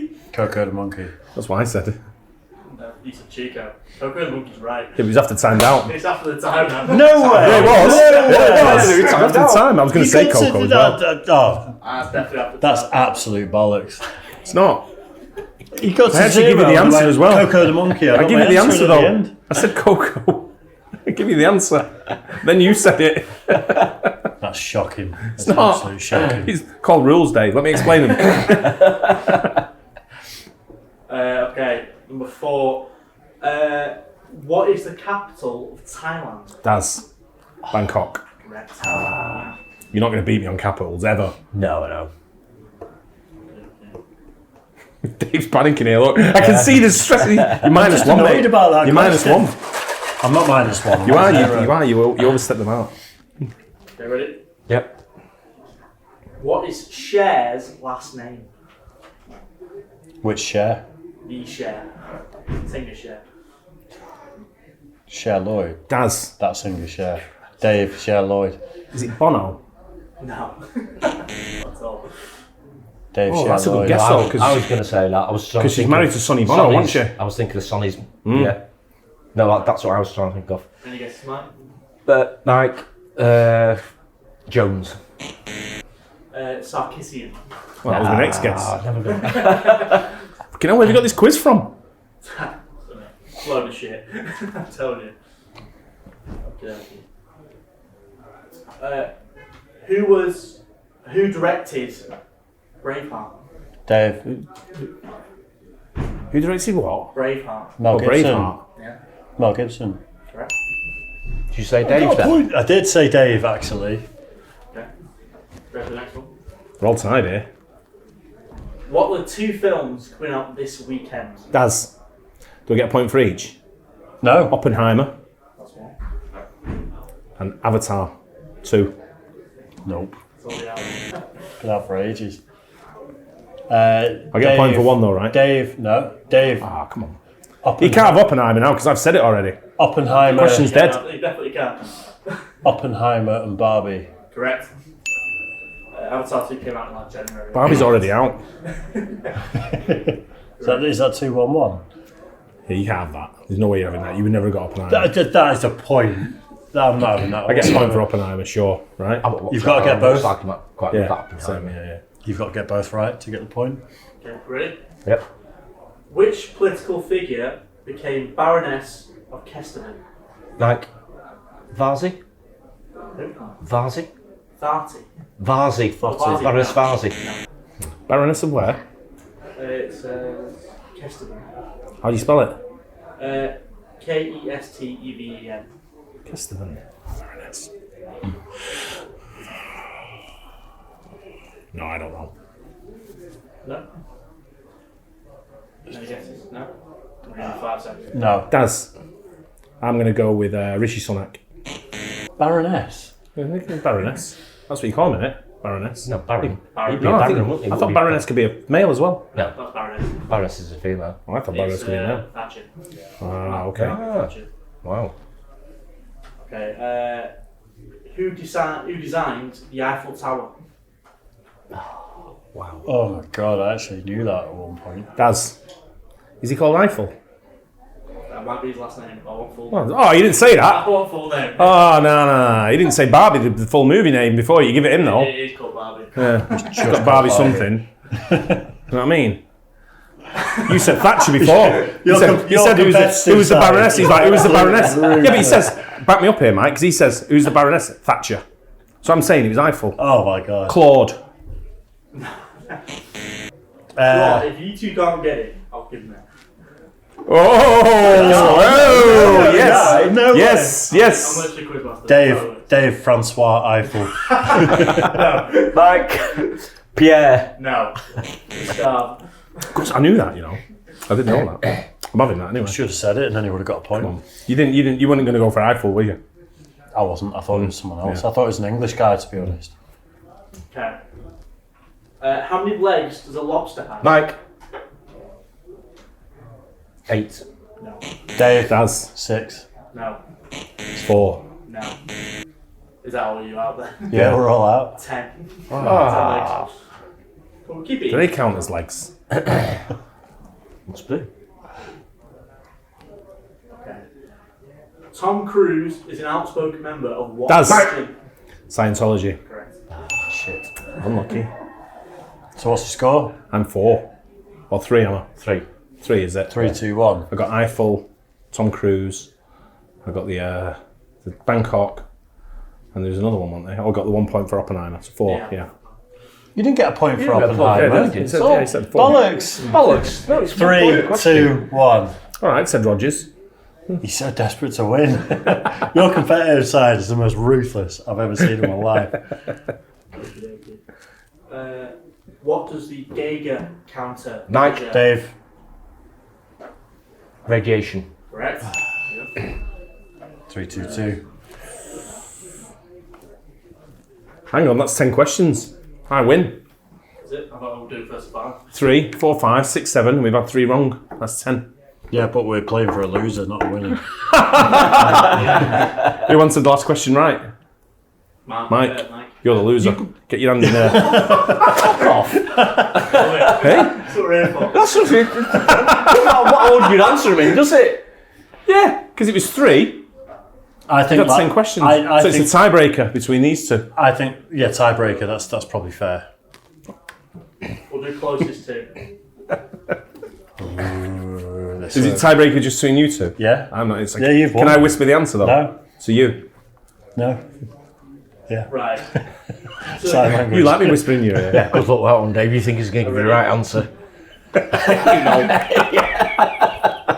So the closest to 100 million. Oh, fucking hell. What is the population of China? Dave.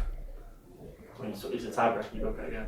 Yeah, but someone's got to go first, haven't Closest. they? To the closest 100 million, what is the population of China? It is going to be... It's about 1.3 billion, isn't it? So it's going to be... 1.3 billion then. Yeah, but I thought you wanted it in 100 million. Well, the 0.3 will be the 100 million, won't it? 1.3 billion. You're not allowed to say 1.3 billion and 1. Go 1.35. 1.25 billion. Do you want to make it tense?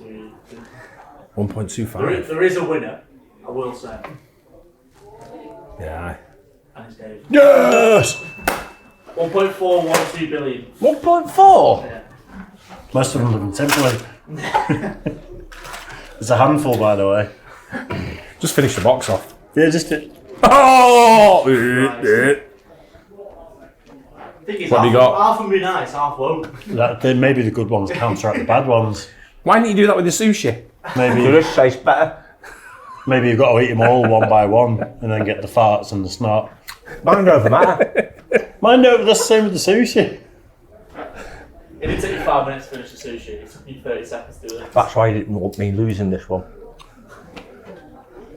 Green. That one. Oh, white. That's that one there, Mike. That one there. Just wait. Don't put it in. Don't put it in yet. Finish what you got. Right. It's not going to do much for my fillings. Oh, I can smell that. It smells like shit. It smells like arsehole, doesn't it? Does fucking hell. Oh, it smells like coffee now. You got a bad coffee taste there, haven't you? One of them's proper strong coffee in there. He's one of them in coffee. Oh, God, That's a strong coffee taste, isn't it? That's when someone gets What's a your coffee colonic with coffee. Oh, Grim. you're bogged tonight, right? How's the Sushi, worst flavour hot there? curry. Coffee. Gets garlic naan. There's sick. There's snot. The sick one almost. Have a sip of beer when you're finished. Probably better when you put them all in. I know that. That's why I'm saying have a sip of beer when you cleared your palate. Let's pick a colour. No, he's got one. He's got his span. He's spun the colour. He's on white. He's spun it. I need him to have a sip of beer first. What could white be? It's either birthday cake or dirty dishwater. Is it got shy? That no, there's nothing in it. It's Oh, just it's got plain white. yellow. No, it's rotten egg or butter popcorn. Rotten egg. Rotten egg. Rotten egg. Rotten egg. Will it? What Rotten are you egg. chewing on still? Eh? No, a little bit. Still fucking hell. You can't hide some tasty ones back there. Did you see how many I put in there? There's loads. I wasn't counting. No, pair of girls. I don't even know. You two should be I taking wasn't even them, sure if not we had me. 10 questions. What's up with being a girl? But you all fell for it. Were you? So what's this one then? What's, I said I wasn't even sure we had 10 questions, but they all fell for it. Yeah, no, I didn't. what's this going to be then? It's the power of persuasion. Exactly. That was 8 questions, wasn't it? No. I got 3, 4, 5, 6, 7. I thought it was And 4. we got 3 wrong. I thought it was 4, 2, 2. Yeah, we got 3 wrong. So there's 11 questions. It was definitely Mike anyway. Rotten eggs. Or buttercup something. Popcorn. Yeah, it's not rotten eggs. Right, spin again, fucker. I'll spin for you. Keep spinning till it goes wrong. Yeah, what's that one? Black. The black one there. What's this? Is it just black or is it? Yep, just straight Licorice black. or steak? Licorice or skunk spray. Skunk. Skunk spray. Yeah. Oh, skunk's bad. So chewy these. Chewy your dentures. Can't tell from the outside, can you? No. Is it licorice? Fucking hell, he gets all fucking... He's never had a bad one in his life, him. Christ. Give it a hand. All the bad ones in one massive. Have that one there. It's that one there now. I think we had all the grim ones when we did it 2 years ago when we bought them. They're probably out of date now. They're probably all licorice. That's very licorice, that though. What's this one? Tutti Frutti or Stinky Socks. Oh, you got to picture Dave's house now when you're doing this. Or, That's making it worse now. I know. or Strawberry Banana I could just Smoothie and imagine him Let's on have a his look. couch flicking his sock off. Yeah, and landing in your mouth. With a hole in the toe That's the taste you get. that's not been washed for 4 weeks.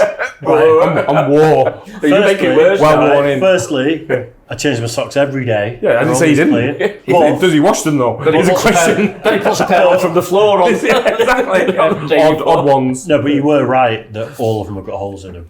Oh, All mate, my that's socks grim. have got holes in. You're joking? Yeah, That's grim. no, it's serious. Well, nice. Do you think so? Yeah. Yeah, Yeah. I'll get rid of all this for you. Oh, cheers, mate. nice one. Yeah, it's really Come on, nice. then. We're just trying What's to get that one Mike to eat grim jelly beans, and they just keep being nice ones. He's probably got strawberries and cream or something again. There's no way. He can't be that lucky all the time that he's never had anything that's bad. Maybe he's got no taste buds. Yeah. He's pretending. That's why he only eats chicken and pasta. What's it supposed to be? Strawberry and banana smoothie or dead fish. Tastes like it. Books really. Oh, Let's go back to the what did I office. say? Right, let's the one last one. Green one. There, the green there. There's 2 green ones. Right.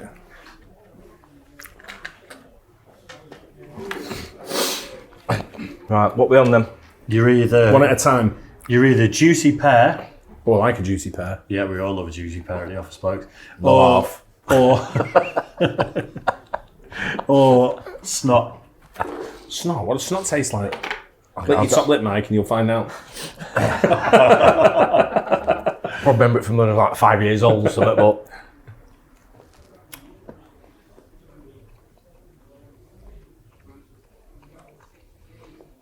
Do you have to pull that face? I'm trying to. When you See what can't it tell tastes if it's snot or a pear, then I don't think it matters which one. Mike, you have eat. you ever chewed on a juicy pear before? Might have done.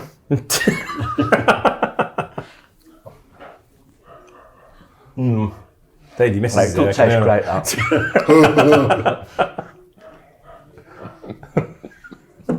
Bit rude. Should have said your ex, actually, is what I meant. I'm not the one now. I was going to say. I know who you mean when you say that. Yeah, that one wasn't nice. That must be the. Snot. I hope that's a double snot.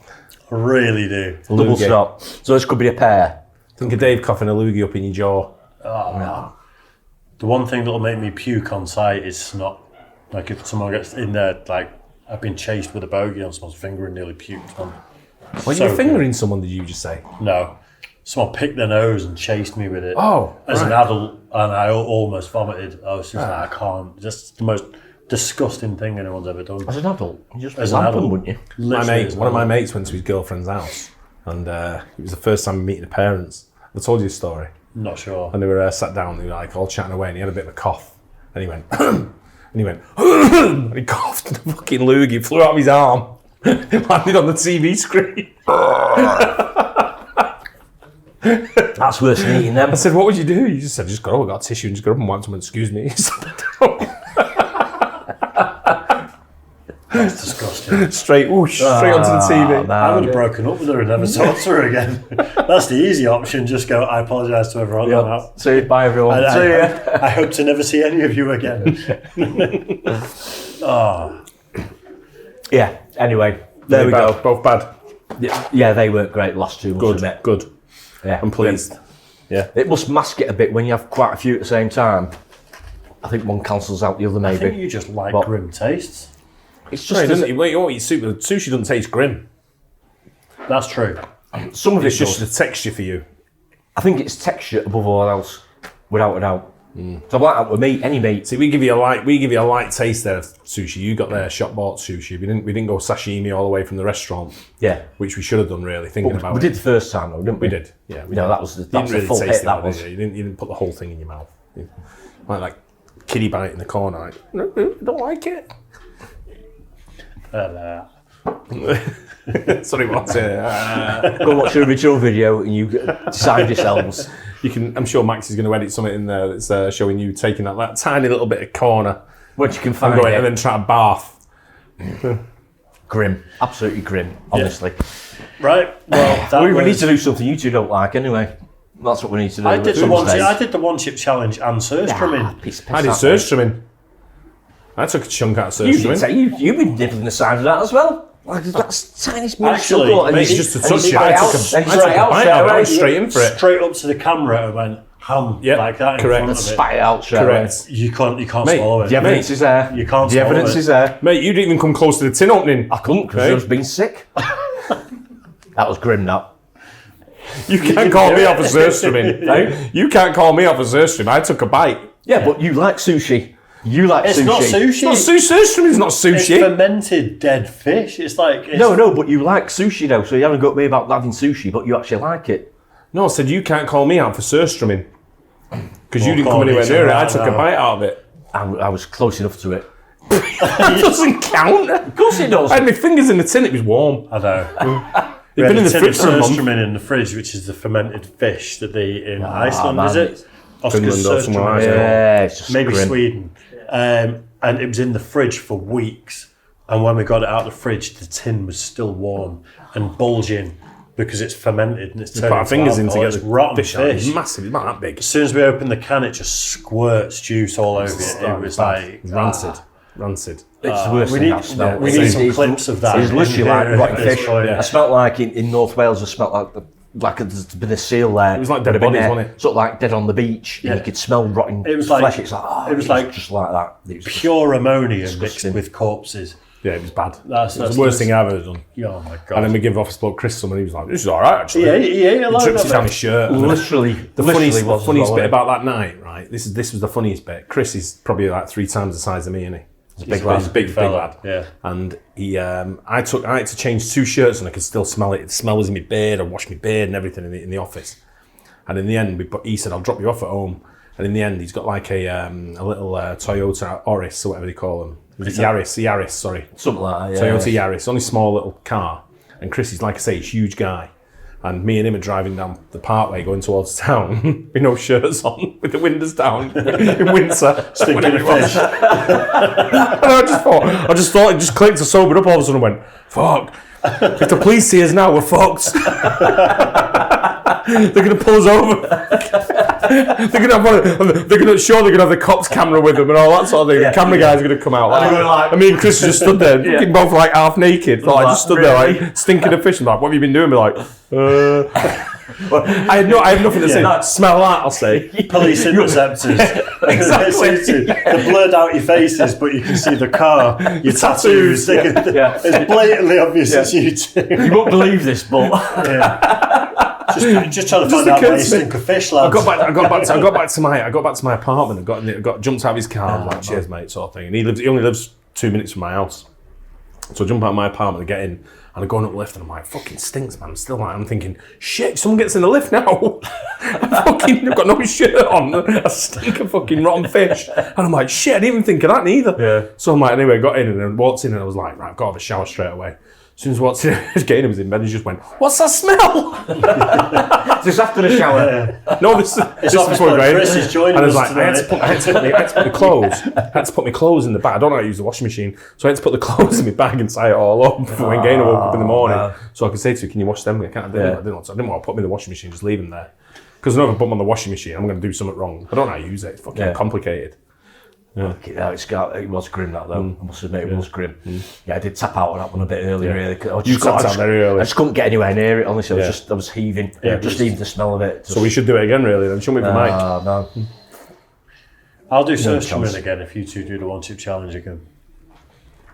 I'm not sure I can do the 1-soup challenge with my stomach. It do damage. That's why. That's why in the first place it was just me that did it. Because I've got issues with my stomach from old, but it's because of eating so much spicy food. Yeah. So I don't think I'll be probably ill for a couple of weeks if I did it. It's not worth it. It's not for the sake of one video. It's not worth making yourself sick. No. I mean, it's worth making you sick. Yeah, I can take it because the best thing about that is I don't know if he was watching. And probably told his mum he'd been rushed to hospital. Live on the phone, remember? I got his mum on the phone and went, I said, Dave, she's like, how is he? I went, he's been taken to hospital. She's like, you're joking. Thinking about it. Yeah, it probably wasn't the right thing to do, was really, it? No. She was hassling me. She took it well, though, to be fair. For months before that, don't do it. Have you done it yet? If you've done it, don't do it. I've got it to do again. I'm doing it on mine and Ash's channel at some point. I've just been putting it off.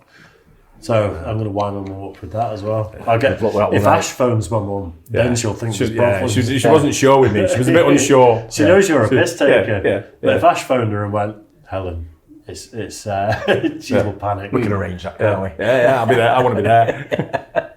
Yeah, well, I'll be the ambulance driver. 10 million likes and they can be there while I do it. Anyway, let's wrap up. Yeah, so that was the Office Blokes pub quiz. This whole special extended version.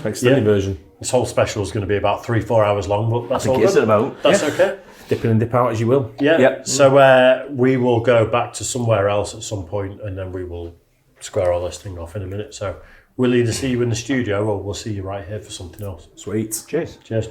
Right then, that was the Office Blokes 3-year special.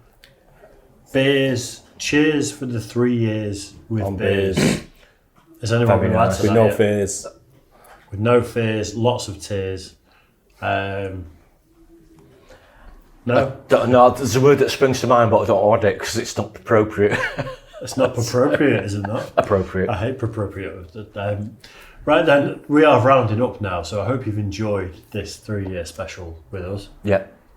I have anyway, it's been good laugh today, done all sorts today. Always good to sit in and just chat shit. Yeah, absolutely. Yeah, it's been good. And been absolutely amazing. The last 3 years have been absolutely incredible, and big thank you to everyone out there that's been watching us, all our patrons, everyone, all subscribers.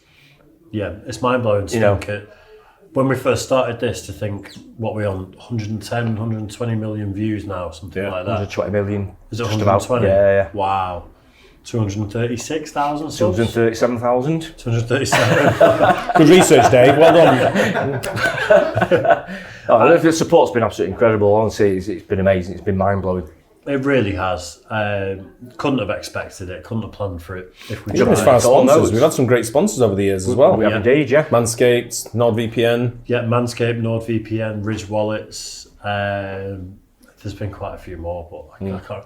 Weirdly enough, we were talking about this the other day. We both use Ridge Wallets every day. I think we do. Yeah, I wouldn't change back, to be fair. My car key has the key thing attached to it that has the fold-out keys as well. I went the cereal ones as well. Yeah, Magic Spoon. Yeah, that's the one. Yep. I wouldn't go back to a normal wallet. Same. And we're not getting paid to say it No, at this no, point. that's right. They no longer That's right. sponsor My wallet. us. I've got my wallet in my pocket, I think. I put mine over there because I've got the recorder in my pocket. But yeah. Same. I've got the recorder in my pocket, but I've got the Ridge wallet. There you go. If proof needed. It was. I think it's mad when we got our first sponsor. And you're like, someone wants to pay us to just. Manscaped was our first sponsor, wasn't it? Yeah, I think it was. Yeah. Do you know the mad thing was about Manscaped? Yeah. When they first sponsored us, we did that snooker ball thing. Oh, now Manscaped have got a professional advert with snooker balls. I think we Really? pioneered. Yeah, I think we pioneered that for them. I think they've seen ours and thought, 100%. great idea. 100% they have. Yeah. Yeah. You were polishing our balls at the pockets, weren't we? Yep. We were, yeah. Yep. That's great. Great advert, that was. So I reckon they stole that idea for Manscaped and run with it. We do a reaction channel, so we can't. I'm not saying. I'm just claiming that we actually did it and give them that idea. We pioneered that idea. Just like the 3 reactions a day every game model. I think we pioneered that as well. Yeah. Well, yeah, it's been good. The last 3 years, it's been absolutely amazing. From mighty oak trees and all that. We didn't expect anything. We started as doing podcasts, went on from there, morphed into sort of like reactions and stuff. It's just it's gone so well. I mean, but the support from you guys out there, couldn't do it without you, basically. Would be absolutely nothing. Absolutely amazing. I watched a documentary the other day about people that want to be YouTubers, and the Sidemen were on it as well. I switched you onto that, right? Is that the one you're talking about? You told me about it, and then I went on to watch it. And there's some people on there that are so desperate to do it as a career that they'll kind of do anything. And it's like, it's mad to watch that and think, we've absolutely just fallen into this. We're just doing it as a bit of fun. It's a sideline and doing a bit of fun, weren't we? And just being natural, be ourselves, and which is exactly what we're still doing now. Had some time to kill, just did something, and it's gone really well. And what we've done is we've changed some people's lives, which is, you can change one person's life. Someone wrote to me once and was like, I was suicidal until I saw you guys, you made me laugh, and now I'm fine. And I'm like, that's enough for me. That's my job done. Yeah. One person like that is my job done. Yeah. Absolutely, couldn't agree more. I just think it's been a while. That's what we want you to be, though. We want you to be a part of the office blokes. We want you to be a bloke or a blokess or whatever you want to call them. Sheila, it's a Sheila or whatever it may be. And I did moot office birds at one point, but apparently that's not allowed. No, you don't want that. I know loads of women who call themselves birds. Yeah, exactly. I missed the memo when that was deemed offensive. It's not offensive. It's not offensive. It's just not right, I don't think. But at the same time, it's one of them where we want you to be a part of the family. We are. That's what we want everyone to be the same part of us all, sort of thing. So Dave's invited you all to his house on Sunday. So free booze as well. Free booze, yeah. And you can all stay in the caravan in the back garden. It's got no heating, no beds. Well, it has got beds, but they're old. But there is a shipping container that you can go into if you want. It's been a leak for 22 years. Yeah, I've got. There's a shopping cart if you want to push anything out. I've got the kids this weekend, so strangers turning up at the door and met with an axe usually. Fair enough. Has to be done. Yeah, it's been great. It's been great. We're going to have a think about our toast. We're toasted all our a baby Guinness. So this is people out there. Max, our new editor / videographer. You can get in this if you want. If you come, come on, show your face. Show your face. Brand new to the job, editing. He's like Mini Dave, isn't he? Also, I want to say Mini, but Max Dave. Happy birthday to Max as well. Yeah, Max's birthday. Yeah. Well done on your graduation and everything. Yeah. Cheers, guys. All the best. I love baby Guinness. It's so nice. That is nice. That's so smooth. Yeah, I prefer that rum than whatever we had before whiskey. I just like both of them. I just love Baileys. Mate, when was the first time you had a baby Guinness? It was Paddy's Day when we did it in Kennedy's. That was the first time you ever had it? Yeah. First time ever, which is like a year or two ago, something like that. Yeah, about a year That's the first time I had one. It was, yeah. We first had it, it's like, revelation. We did move going live at some point today, didn't we? Yeah, we can do that after this and when we've wrapped up. Yeah, right, well, again, thanks so much everyone out there. Yeah, it really does mean absolutely unbelievable. I hope we mean a lot to you too. Yeah, long may it continue. It'd be great to do this for a long time and everyone just be along for the ride with us. Yeah, if you're there, we'll be there, won't we? We'll keep doing it without a doubt. It's just good fun at the end of the day. So, cheers to all of you out there for supporting, watching, everything else you've done for us. Absolutely, yeah. It's amazing. So cheers, guys. Yeah, thanks very much. We'll see you again soon. See you.